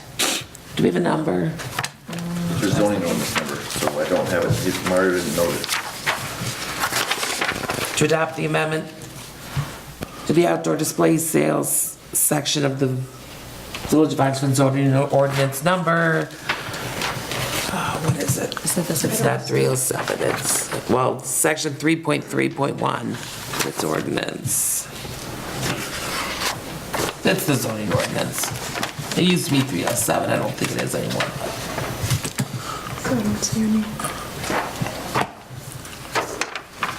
Support? There's a motion with support to adopt the outdoor sales display zoning ordinance change. Any discussion? All right, all those in favor? Aye. Those opposed? Okay, moving on to the snow and ice removal ordinance, number 409. We saw some public hearing comments earlier this evening regarding this very topic. Is there any discussion from council? Mrs. Helmuth? Oh, there she is. I'm very sorry that she fell. I will say, I think this is the best our sidewalks have looked in years. There were sidewalks shoveled that I've never seen shoveled. And you found the one. I'm sorry? 20 years. Oh. Yeah. Yeah. I said, 07 was bad too. So I actually really kind of like the current ordinance. I don't think a lot of people were beat to death with the fees. I know they were the first snowfall. Well, it's gonna happen again next year, and we're gonna send out warnings. And my opinion is, it's just a warning, and no one's gonna show them we're gonna do it the next time. So that's just my opinion. I like the ordinance as it is. Thanks, Mo. Any other comments from council? Just one Ms. on, Logan? thank you, on acquiring enough resources to be available for posting on our website. I know myself, I'll be working on that throughout the spring and summer season now that we're going to break and get some time to really look at those community resources and start a decent list. available. Unfortunately, that's something that we can't manage. We can provide, a list of resources, and I'd prefer it be a lengthy list, so I encourage the community, if you know of any organization that would be willing to get involved and donate some hours to the cause, contact our staff and we can start getting that list going. Thank you. One comment too, I voted for the original ordinance, and I think this does clean some things up. It allows some more flexibility, because ultimately we're all residents and neighbors, and sometimes a carrot is better than a stick, so to speak. I was encouraged this winter, that's on the community forums, on social media, almost every snowfall, major snowfall that we've had, somebody would post, hey, I'm going to be out with my snow blower. If you need assistance, let me know. And then there were comments. Chief and I talked. We lived in the same neighborhood, and I know he did part of his street, and I walked around, but somebody had already beat me to it. And so the encouraging thing is that we are having these discussions as residents and neighbors, and we're helping each other out. There will always be those who don't abide by the ordinances. And this strengthens that mechanism, I believe. So with that, I think it's ready to go, and I think it's a worthwhile endeavor to continue to pursue some of the local groups to help develop the support that is needed by some of our residents. Ms. Kemp? I know the council had discussed putting a shorter time frame on the businesses downtown. It didn't make it into this reading. No, I guess not. I think we decided we can't. Didn't Bob had mentioned that you couldn't have a two-tiered penalty, but he said you could do it. And I thought that was going to make it into his last draft, and it did not. And then I know we already had the first reading, and I wasn't thinking we could change it from the first reading to the second, was his interpretation. So I think it's why it left that way. And then, of course, he isn't here tonight to speak to it. I do want to touch base on it real quick. This ordinance does repeal the one from 408 of 2018, and then now it's becomes 409. One other thing I was going to mention there. Oh, there is a part in here that talks about the warning that was written into this one. It's not spelled out in here what that warning is, but Bob's interpretation was that warning time frame would be the same time frame as it is for the initial time to remove your snow. So if we go out, you're not done by 7 p.m. the following day, and Dan shows up the next day, you post a warning. You have until 7 p.m. then the following day to comply with the warning, and then you'd be in jeopardy of a fine. And we do have red door hangers for the warnings, and we can do the mailings as well if that's council's wishes. Thank you, Mr. Medora. I do have one question regarding the snow season as defined by this ordinance. And certainly, there's a lot of what-ifs that we could play around with this for more months to come, and that's not my desire. But it says the snow season is defined by March 31st as the end. Would then, for instance, it happens almost every year, there's sort of that last snow the first week of April. How would that be handled by administration? And that was basically to define the warnings. Right, okay. So if something fell outside that, of course, we want to work with them. And typically when you do get those snows, they're gone relatively quick. Right, okay. Any other comment? Mrs. Helmuth? I think we can make changes between the first reading and the second reading. We can I put wasn't that. sure, and I wasn't able to get that from Bob. So I will say, to that point, I agree that our downtown businesses should be held to a high standard, as all of our residents and property owners should. But there are certain instances where snow is so heavy. For instance, a snow day where there's 12 inches and that business may be closed for a day or two. If we say noon after that snowfall, if it's a situation where I say an emergency situation, nobody's traveling, and we've had those situations, I would suspect that, administration would use their judgment, which is kind of built into this as well. So we're not going to, there are certain circumstances where the code enforcement or staff couldn't even get here in a certain snow emergency. Of course, we can't build every scenario into the ordinance. and you have, so if it stops snowing at noon on Monday, you have until 7 p.m. Tuesday. I guess for thought purposes, what would be that shorter time frame? You have until noon the next day type thing, and that's could be it. Are you going to force the businesses? No, you got to get there the next day. I mean, you may have some time that evening. People are working, but business owners are typically at their so some of them, they probably will be shoveled off by 8 or 9 a.m. the next day. Right. It's for those that we're trying to find that we got to nudge a little bit, I guess, and you have to define where is that point where it's reasonable, I guess. Right. And I would suspect business owners who'd like to stay in business would clear the sidewalks in front of them, you know, in terms Some of of them do a better job clearing the back than the front. facilitating their customers. So, all right, we can talk about this all night. I prefer not to, so what's council's pleasure? I'll make a motion Do to, we already have a motion? No, there's not been a motion. Sorry. no, you're good. Do you want me to do this or not? I'll make a motion to adopt the snow and ice removal ordinance. I'll support, and I'll comment. There's a motion with support to adopt snow ordinance 409. Mr. Bailey, you have comment? I don't believe it's perfect, but it's better than anything else I've ever seen in the village of Oxford. Thank you, Mr. Bailey. Any other comments? All right, there is a motion with support. All those in favor? Aye. Those opposed? Aye. I just like to be snarky. The ayes have it, the motion carries. Moving on to new business, to set budget workshop dates. The budget workshop, for those new to council, are, it's still a formal meeting, but it's, I suppose, semi-formal. Informal type setting. Informal setting where we can get around a table. We'll still publish the meeting, but we can hash out and discuss things more freely regarding the budget, you know, so we're not sort of tied to old business, new business, and so forth. We can talk about the building, we can talk about the streets, and talk about a little bit of visioning, perhaps, and direction with that budget. So what we're looking at is a date in the evening to come together to do that workshop, and with staff, and to hear staff's recommendations, and for staff to hear our recommendations.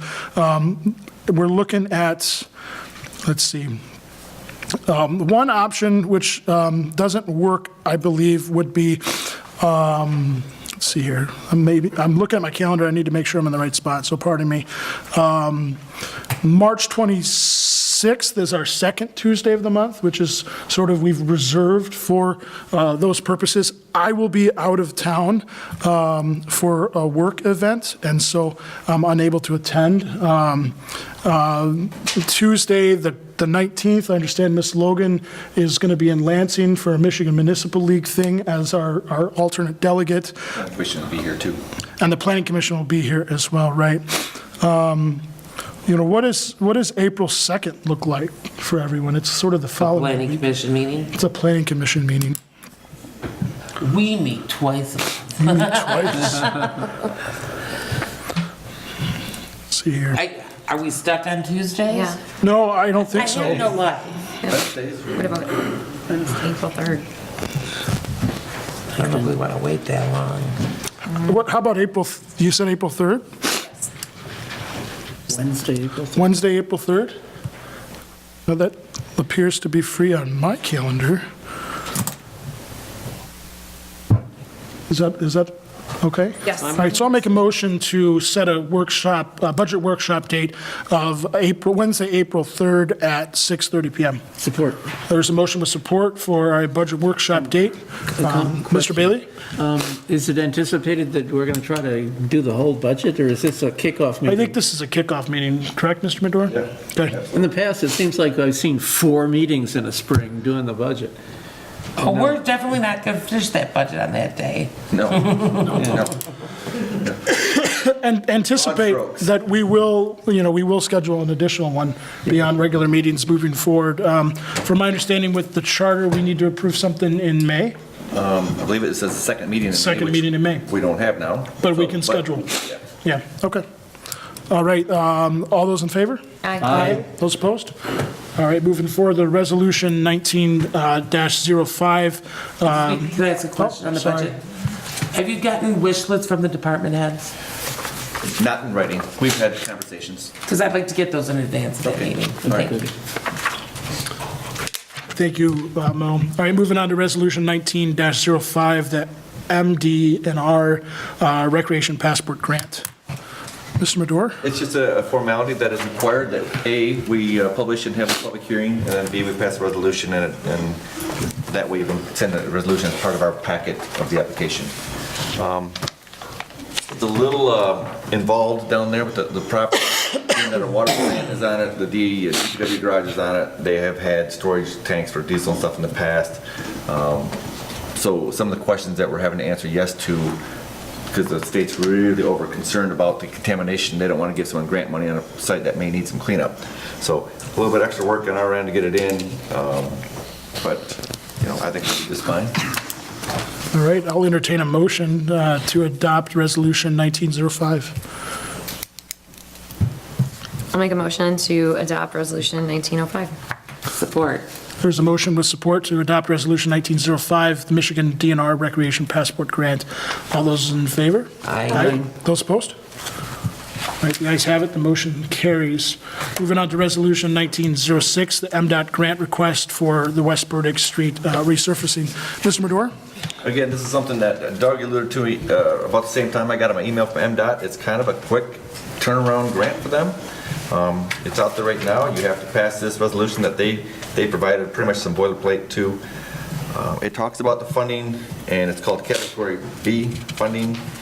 And I'm trying to look at the because we estimated about $177,000. We're applying for about $88,623 in funding from MDOT. And I think it's like 89 is going to be on us, slightly over the 50%. You're eligible for up to 50% of the funding. If you were doing it in conjunction with another infrastructure project, water, sewer, you might get a little better point on the grant. It's not laid out like the DNR Trust Fund grants where every section has a point, how many points you can qualify for. This is very simple, straightforward, like a one-page grant application. I think we're going to be sitting pretty well with it this year because the quickness that it was out there and it has to be turned in. I think we're sitting good with that. But that's, again, just another formality that they needed from us to put in our packet to apply. Great, wonderful. Thank you, Mr. Madore. I'll make a motion to approve Resolution 19-06, the MDOT grant request for West Burdick Street resurfacing. Support. There's a motion with support. We're going to need a roll call vote. We should have had one on the last resolution. Oh, sure. Oh, I'm sorry. Should we go back to that one? Well, Okay. let's do After this? one. Okay. We'll do a roll call. Okay, thank you. Any comment, discussion? All right, Madam Clerk, roll call vote, please. Logan? Yes. Helmut? Yep. Bailey? Yes. Kemp? Yes. Frost? Yes. All right, returning to Resolution 1905 for a roll call vote. Again, this is a motion with support to adopt Resolution 1905 for the Recreation Passport Grant. Madam Clerk, roll call vote, please. Frost? Yes. Bailey? Yes. Kemp? Yes. Helmut? Yes. Logan? Yes. Thank you. Moving on to decision for recycling options offered by Green for Life Environmental. Mr. Madore, if you could just... Yes, this is a letter I got about a week or so ago that JFL sent me about 2 weeks ago, and then I met with somebody last week. The recycling market has changed a lot in the last year or two or more. I was enlightened a little bit to understand, a little disappointed that what happens with some of that recycling you think is being all separated out and turned into usable product.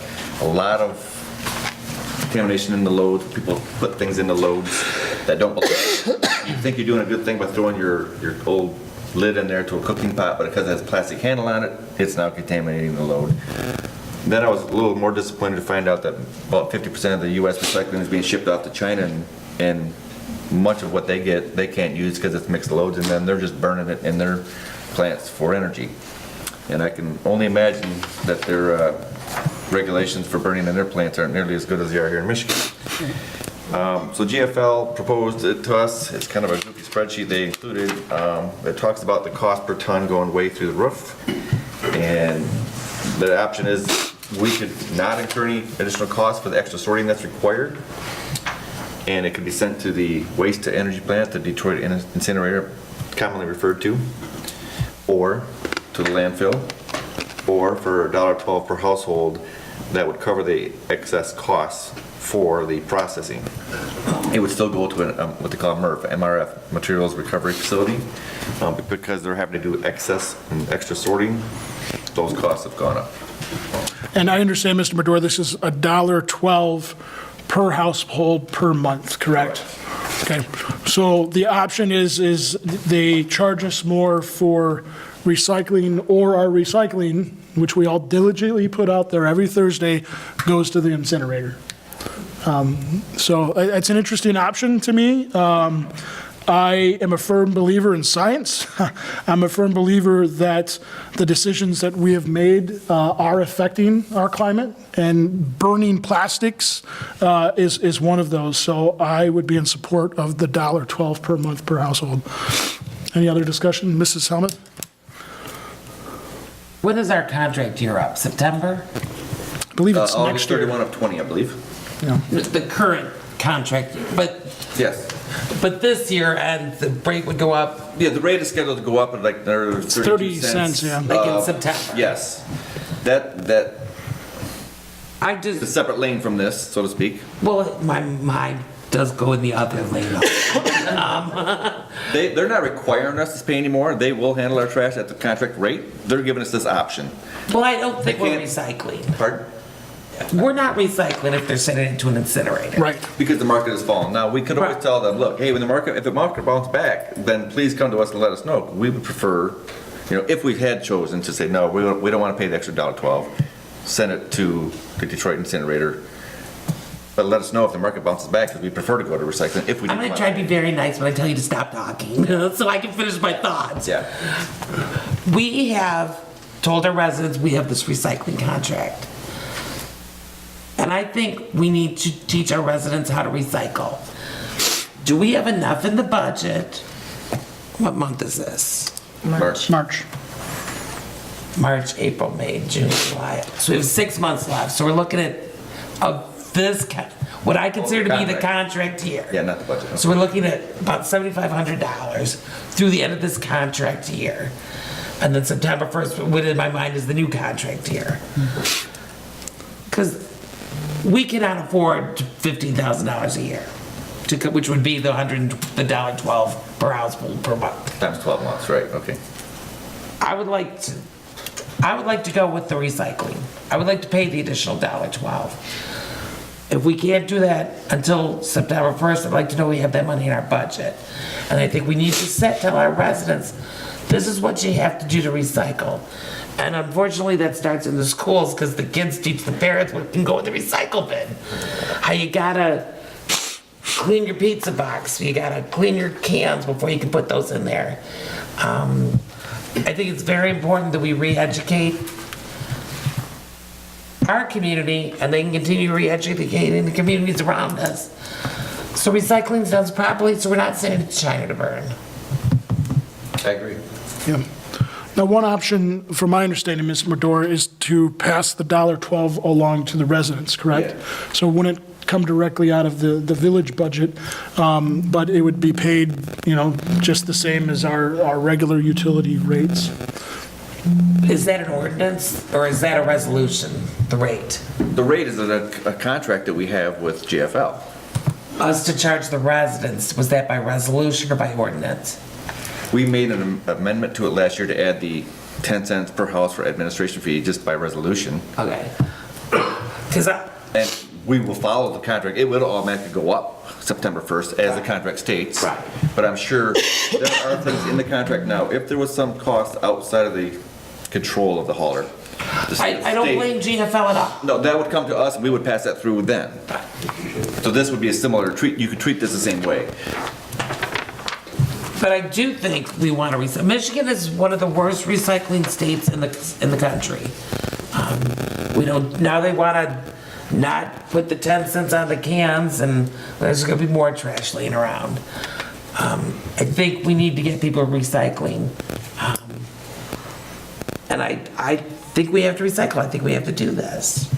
To your point, though, you could decide to absorb it yourself in your budget, or you could decide to pass it on. That's the choice. And what do we have in the budget? I mean, we don't have a lot in the budget to absorb. No. I mean, if we could offset it a little bit, that'd be great. You got, after March here, you have 3 months into the fiscal year, and then obviously your fiscal year starts again, and you would put new amounts into the budget, but your amounts in the budget pretty much follow the rates. Right. Miss Logan?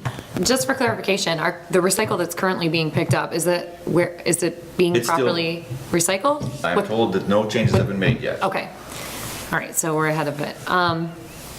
And so if we went ahead and charged each resident the additional $1.12, or whatever it is, I think it's $1.12, we would then, everything would be sustainable and moving forward. Correct. There would be no change in what they're doing.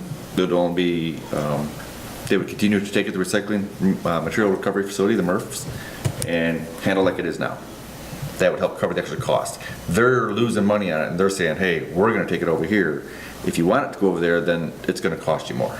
Okay, I just wanted to clarify that.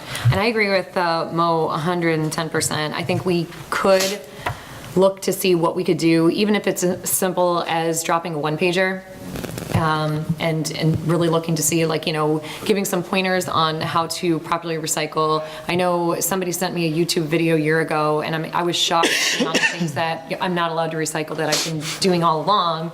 And I know it is something that you want to feel good about, but when you realize, that you've been doing something improperly, then it's, doesn't feel so good. So, right, and I want to make sure that we're using the service properly, and obviously so that it has the best effect that it can on us and our world.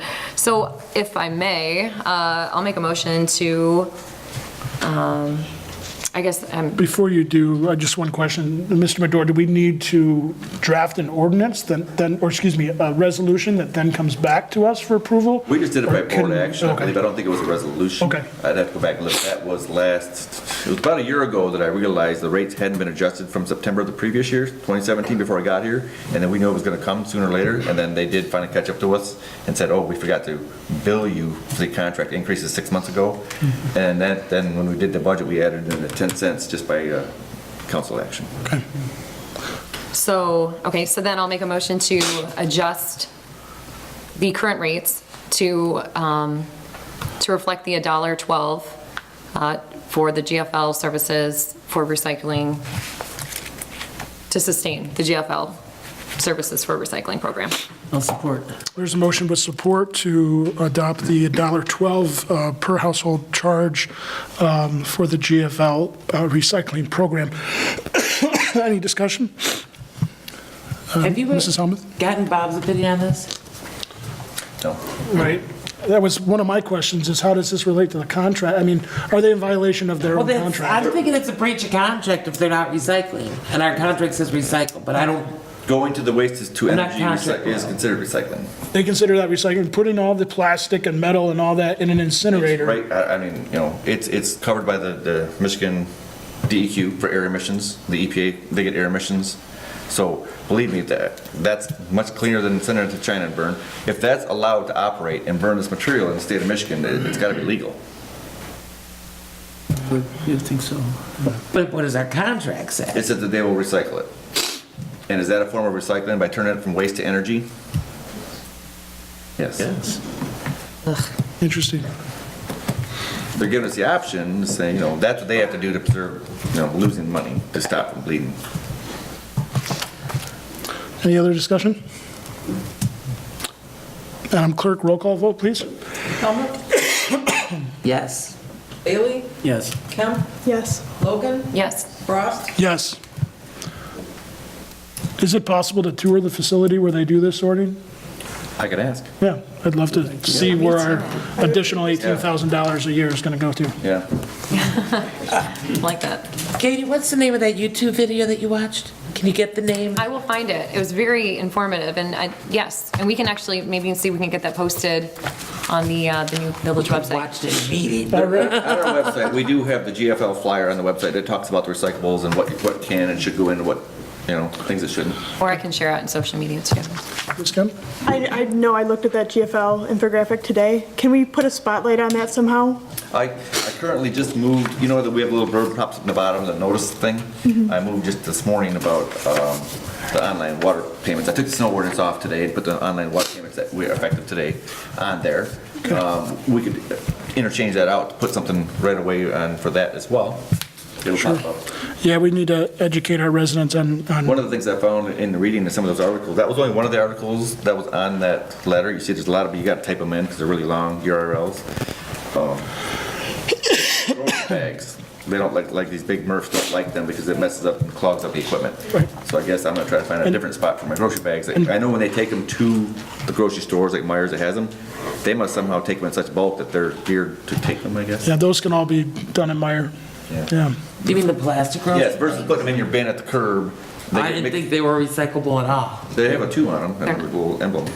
Yeah, you can take them to Meyer. They got right inside the foyer, they've got a receptacle to put them in. Or do they take Kroger bags? 'Cause that happens. One way to reduce that is just to switch over to one of the Meyer cloth ones. I'm not plugging Meyer, but, yeah. So let's move on. We're getting near the end here. So moving on, new business, consideration of professional services contract renewal for the water plant operations. Mr. Madore? Yes, and Highland Treatment has been doing our treatment there well before me, and we're in the middle of a 3-year contract now. That was the second one or more? Third one in a row. And so I asked Mr. Dawson, okay, Scott, there you go. First off, I'd like to apologize. I didn't realize you were with Highland Treatment. You're sitting there patiently. We could have moved this up on the agenda, so you didn't have to see all this. So my apologies for not catching that. I didn't realize that Highland Treatment was here. Sorry. So next time, just, hey, before the meeting starts, say, hey, we're here, and we can adjust that. There you go. You didn't ask me. Lesson learned. So they're here, and the current contract runs out April 30, 2019, and I just asked them if they're going to come. Perhaps somebody wants to ask questions of them. Now, you'll see in the packet there was a copy of an old contract because Joe Frost had asked me, can you give me an idea of what they do? And my answer was, no, I can't, because I don't operate water plants. So he said, Mr. Dawson said, hey, how about I send you what we did initially in a contract, kind of spells it out, what they do, how they do it, why they do it. So that's why you see it's dated, but that really is a rundown of what they do. And so I thought that'd be nice if he was here to answer any questions on this renewal of the contract. Our policy, the purchasing policy, does call for renewals of these type of professional services without the annual bid. Right. Or the going out to bid. Same as Rowe and Bob Davis. All right. Council, do you have any questions? I have a question for Selma? Don. Don, are you satisfied with Highland still? Do you want to run them out of town? They doing a good job? Don Brantley, Public Works Superintendent. I have worked pretty closely with Highland Treatment since they came in 2009. Their current operator, Scott Curtis, him and I talk daily. They do a good job of keeping up on all the maintenance in the water treatment plant. Anything ever happens there, I'm pretty much one of the first ones they call, and we deal with any situation. And I will say that I am very satisfied with the services that we get from Highland Treatment. Thank you. Thank you. Ms. Logan? Quick question regarding the accessibility of water testing. So I know that it's been a hot issue for a long time now is the lead in the water. And I know that depending on what website you access, I've seen things where, water levels in or around the area of Oxford have tested high or for elevated levels of lead. So my question is when these water quality tests are done, are they accessible to the public? And so where? We get a monthly, okay. Yeah.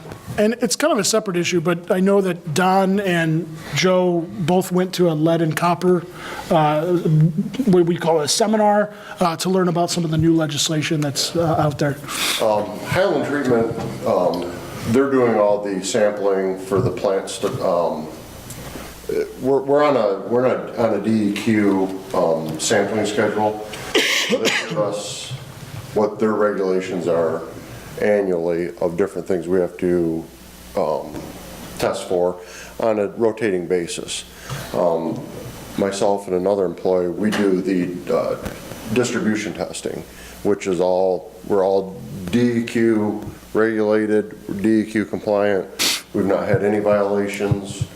So as far as the testing, that's all regulated by the DEQ. What we test for, how often we test for it, whether it's in the system or at the plant in the wells. And we're all in compliance.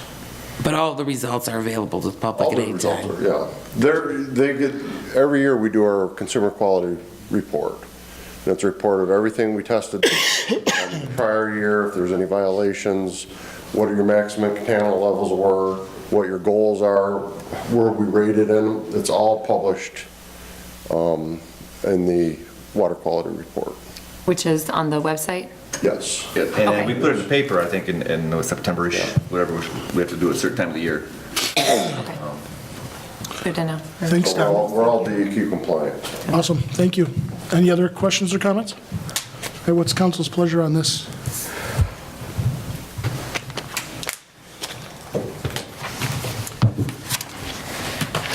I make a motion to renew the contract for water plant operations with the Highland Treatment.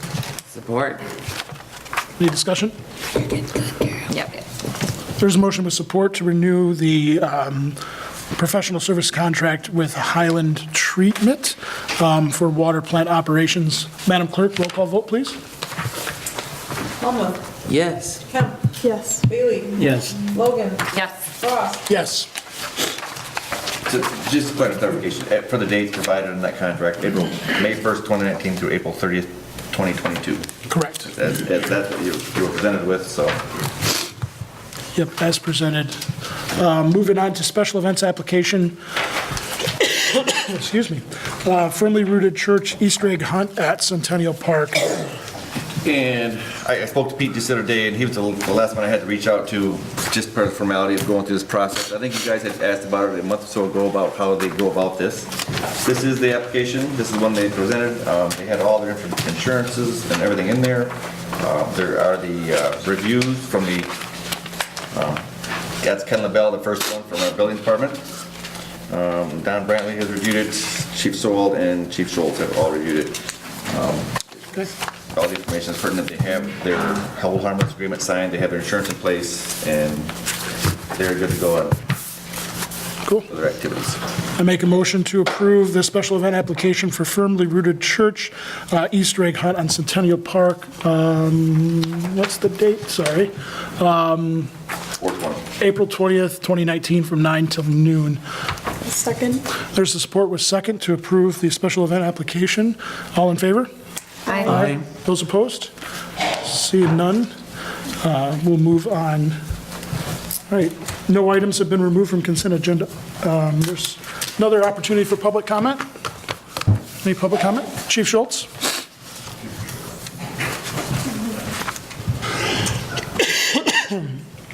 Evening, Chief Schultz, I'm Fire Chief, DDA Chairman, M24 Task Force member.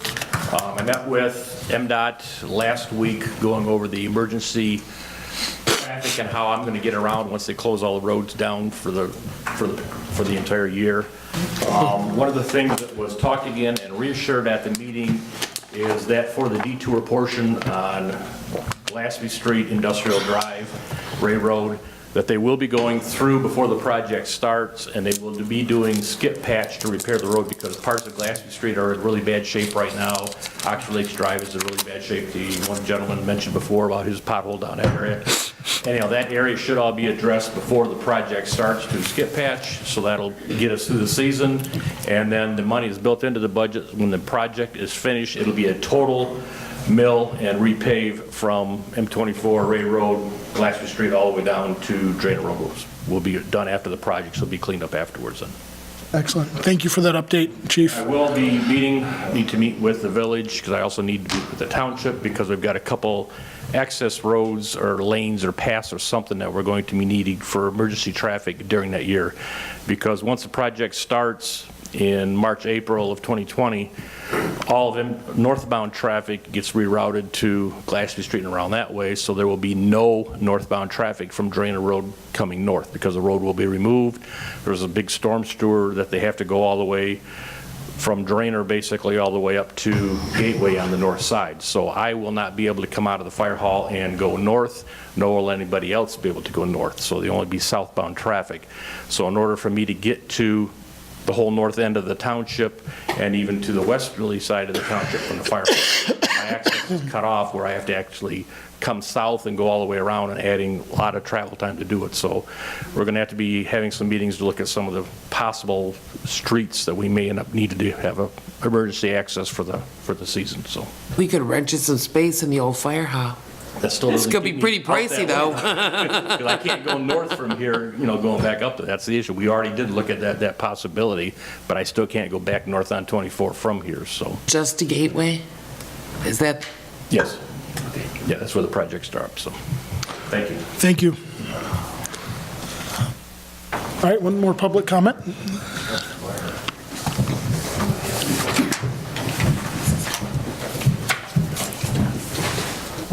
Hi, my name is Steve Sanders, and I live at 100 Park Street. So I'm a new resident to the village, and I wanted to first say thank you to all of you for what you do, and thank you to Don and DPW in the short time that we've lived here, since April of 2017. We've enjoyed the village, we've enjoyed all the services, the roads get plowed and salted, and everything's great. So thank you all for that. On the other note, as most of you know, there's 6 new houses on the west side, at west end of Park Street now, and along with the 3 that were already there. And so Park Street, that end of it, is in pretty rough shape. And so I'm just asking that there be consideration. I know that you've already heard this before. I don't know from how many residents, but that there be consideration, along with some of the other things that you'd be planning in the near future, to redo that part of Park Street. But my understanding really is Park Street all the way from Mechanic all the way down to the west end there where it dead ends. There have already been at least one injury that I'm aware of, one of the young girls on our street, bike injury because of the big hole in the middle of the road. And everybody's good about it. We understand that things take time. We just wanted to put the public comment in there and ask you to consider that. Thank you. Thank you very much. Thank you for attending. Yeah. All right, any other public comment? All right, seeing none, we're moving on to manager, staff, and attorney reports. Mr. Madore? Yes. Speaking of the M24 project, the water main on M24 from Lincoln to Ensley is believed to be a 10-inch, and that's planned to be, and it has been planned to be upgraded to a 12-inch. That's what was showed up in the 2015 water reliability study. But going through this process, MDOT had produced a plan from 1984 where they did a storm sewer project, which it appears that that line was upgraded from 10-inch to 12-inch. So from Lincoln up to Ensley. Even in the water reliability study, it shows it's still the 10, and we're looking to upgrade it. There's money been set aside in the M24 project to address it. And then this plan came out of nowhere, and I was digging around the basement a couple weeks ago, and I found a full-size set of plans in the basement as well. So we're hoping that when that road gets tore up and they dig down there, that we'll find a 12-inch line there. So that'll save us some money and time. But we can't risk waiting to dig it up, so we have to pay the engineering company, AECom, that's doing it for MDOT, to plan the project as if that water line is going to be tore up and upgraded.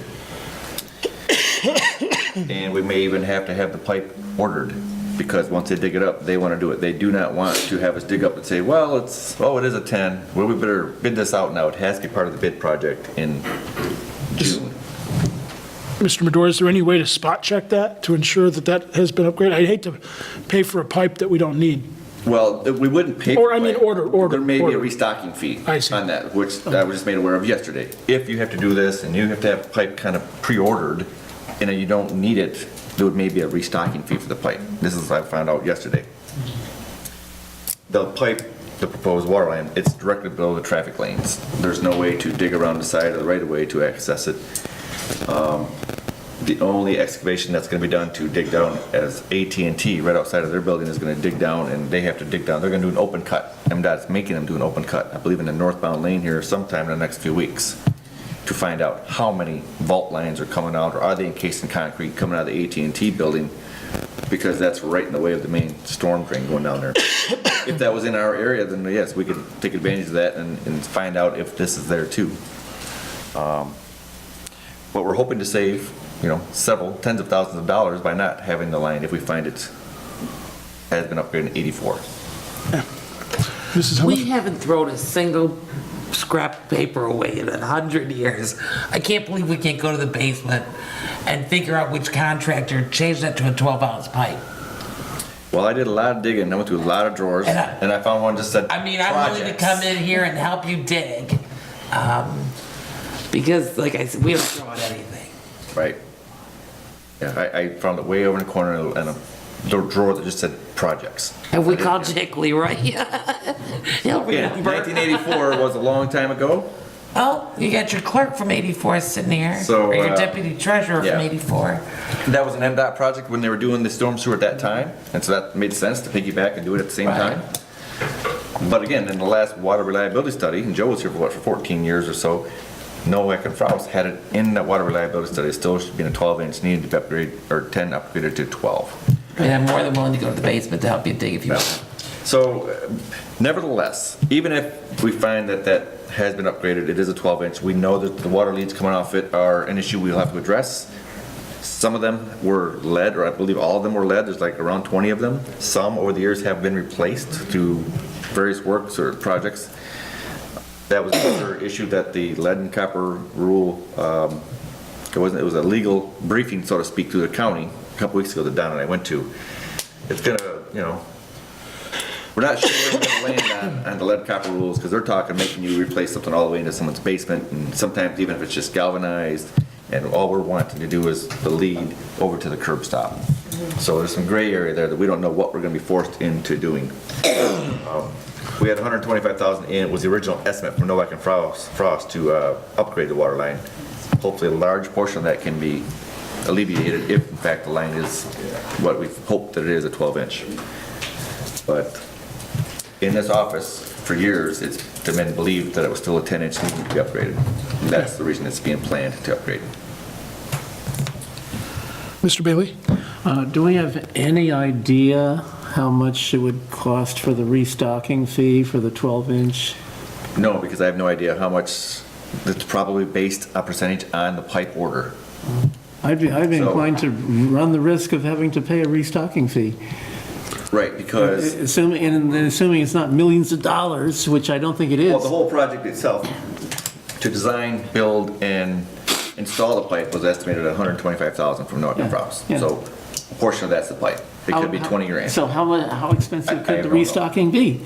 I mean, go ahead and do it. Go ahead and run the risk. Because what MDOT won't let us do is say, well, let us just wait and see what we find down there, then we'll decide we're gonna design it and bid it. And they're gonna like, no, we're laying pipe tomorrow. Yeah. All right, well, let's cross that bridge when we get to it. We know that moving into the M24 project, there's gonna be some flexibility that we're gonna need to have. And speaking of that, the M24 project does require, as with the DDA conjunction in the last couple of years, it's been put in the budget for about $200,000 from our major roads to do some of the work down there. Just in the last week or so, we received a rebate from $30,000 from Oakland County Road Commission. It was from the work on Lakeville Road a couple years ago. Apparently, the estimated cost was $160,000. It came in at $130,000. We got a check back for $30,000. Nice. That'll go back into our major road funds just when we're getting ready to spend some. So that's helpful. The other thing that came out of the M24 project about 3-4 weeks ago, there's a lot of conflicts with all the utilities down there between AT&T and the gas and ours. There's so many things stacked on along one side of the road along the sidewalk on the east side that where we thought all of our streetlights were going to be, there isn't room for. They said you need to push those back beyond the sidewalk out of the right of way. I finally got confirmation from AECom yesterday because there's so much stuff down there. Would they allow us to leave the electrical service down there? And so we may have to get like 3x3 easements along the sidewalk going down there. The guy from AECom's Grand Rapids office is supposed to be out here in the next week or two to walk it and see where those would be, how many of those would be. It's only in the southern end of the project. Once you get up towards town and north of town, it's not a problem. A lot of it has to do with AT&T lines that are already there and the gas lines that are already there. You can't just go punch holes for these footings for these streetlights. Mr. Bailey? Do we know approximate street addresses where that might be? Not yet. I was on the phone with Chris and Metz today. Okay. The last plan we had with them was very preliminary, where the lights would be. And so she's trying to get a better idea, and AECom, who's handling that part of the project for them, is supposed to get with me in the next week or two, go out there and look and walk and see where they are, how many of them can we move perhaps to avoid a conflict. I was just thinking some of the people who see this on video are going to be curious, hey, is that my part of the street? It's a southern end from, the South Village up a few hundred feet, maybe up to a quarter mile, maybe. Okay. Okay. Thank you. Yeah, let's cross that bridge when we get to it too. So we're getting close to 9 o'clock, and I still want to do council comments, so. Okay. PSA water line payments are available on the website now. There's a link there. You can go, you can set up your account. Chief was my guinea pig today. He set his account up and he paid his water line. Online? Online. 21st century stuff. And we already had the GovPay availability to do it, but it was rather cumbersome. People ended up paying something in Kentucky. I mean, it was just crazy. This will have the ability to where you can do an e-check right out of your account. We're still working on the automatic payments and then the e-billing, emailing the bills. The MDOT grant that we're applying for tonight, like I said, it came quick out of the gate, a short time frame, but it's for 2 years. Next year will be another round of those. Probably a lot more people applying for them next year because they'll actually be ready for them, but we will still be able to apply for them next year too. So if in fact we wanted to pick off a water line to do and in conjunction with the street, we may be able to even capture some of that money next year. Thank you. Terry, did you have any comments? I just got to keep it short. I am working on those ordinance numbers, and I've had some conversations with Unicode, and so hopefully they'll be straightened out shortly. Okay, thank you. Moving on to council comments, we'll start with Mr. Bailey. Well, I don't want to add any more time to this very long and very productive meeting, so I have no comments. Thank you, Mr. Bailey. Mrs. Kemp? Or Ms. Kemp, excuse me. Thank you, Joe Medor, for, bringing grants to our attention. And I know the one at Scripter was some extra work for you, but I appreciate you putting it in. Mrs. Helmuth? I have nothing. Okay. Ms. Logan? Thanks, spring, everyone. Great. No problem. All right, thank you. Just a couple comments from me. I attended a wonderful Coffee Connect this morning with the Oxford Chamber of Commerce at Blue Ivy downtown. It's wonderful to, meet the talent, meet the business owners who work in our community. So just encourage all of us to try to make some of those, staff I know can come to those too when your schedule allows. A couple other things. Main Street, Oakland County, this affects us. We'll be having their annual award night on May 9th. I know it's a little ways out, but last year, Glenn was there, Glenn Pate, as the executive director, and myself, because I had to be there because that's my day job. And so I would encourage our community to turn out in force. From my understanding, talking to Glenn, there are 7 nominations for awards, Main Street Awards, that he is submitting. We can also do a video, a Spirit of Main Street video, and I talked to Chief a little bit about this, and I know Glenn is thinking along those lines too. I just think it'd be wonderful we're a Main Street community, we're an accredited Main Street community with an awesome downtown that next year will be even more awesome. And so I think we should turn out in force. May 9th, put on your calendar. It's in the evening at the Strand Theater. That's the annual Main Street Awards night. So let's try to get as many folks. Residents can come too. You want a cool meal? The theme is old time radio. So there's going to be a little bit of production. But anyways, I could talk all night about that kind of thing because I'm passionate, but I won't. You all want to go home. Thank you for all of you, the new faces that are here. That is encouraging. We sometimes, and I've said this before, we sometimes do these meetings, we don't hear from anybody. So thank you for all the comments that have, and presentations that we've heard this evening. So without any further ado, there's no closed session this evening. I'll entertain a motion to adjourn. I'll make a motion to adjourn at 8:42. There's a motion to adjourn. Is there support? So, there's motion and support to adjourn at 8:42. All in favor? Aye. Those opposed? All right, we are now adjourned. Thank you.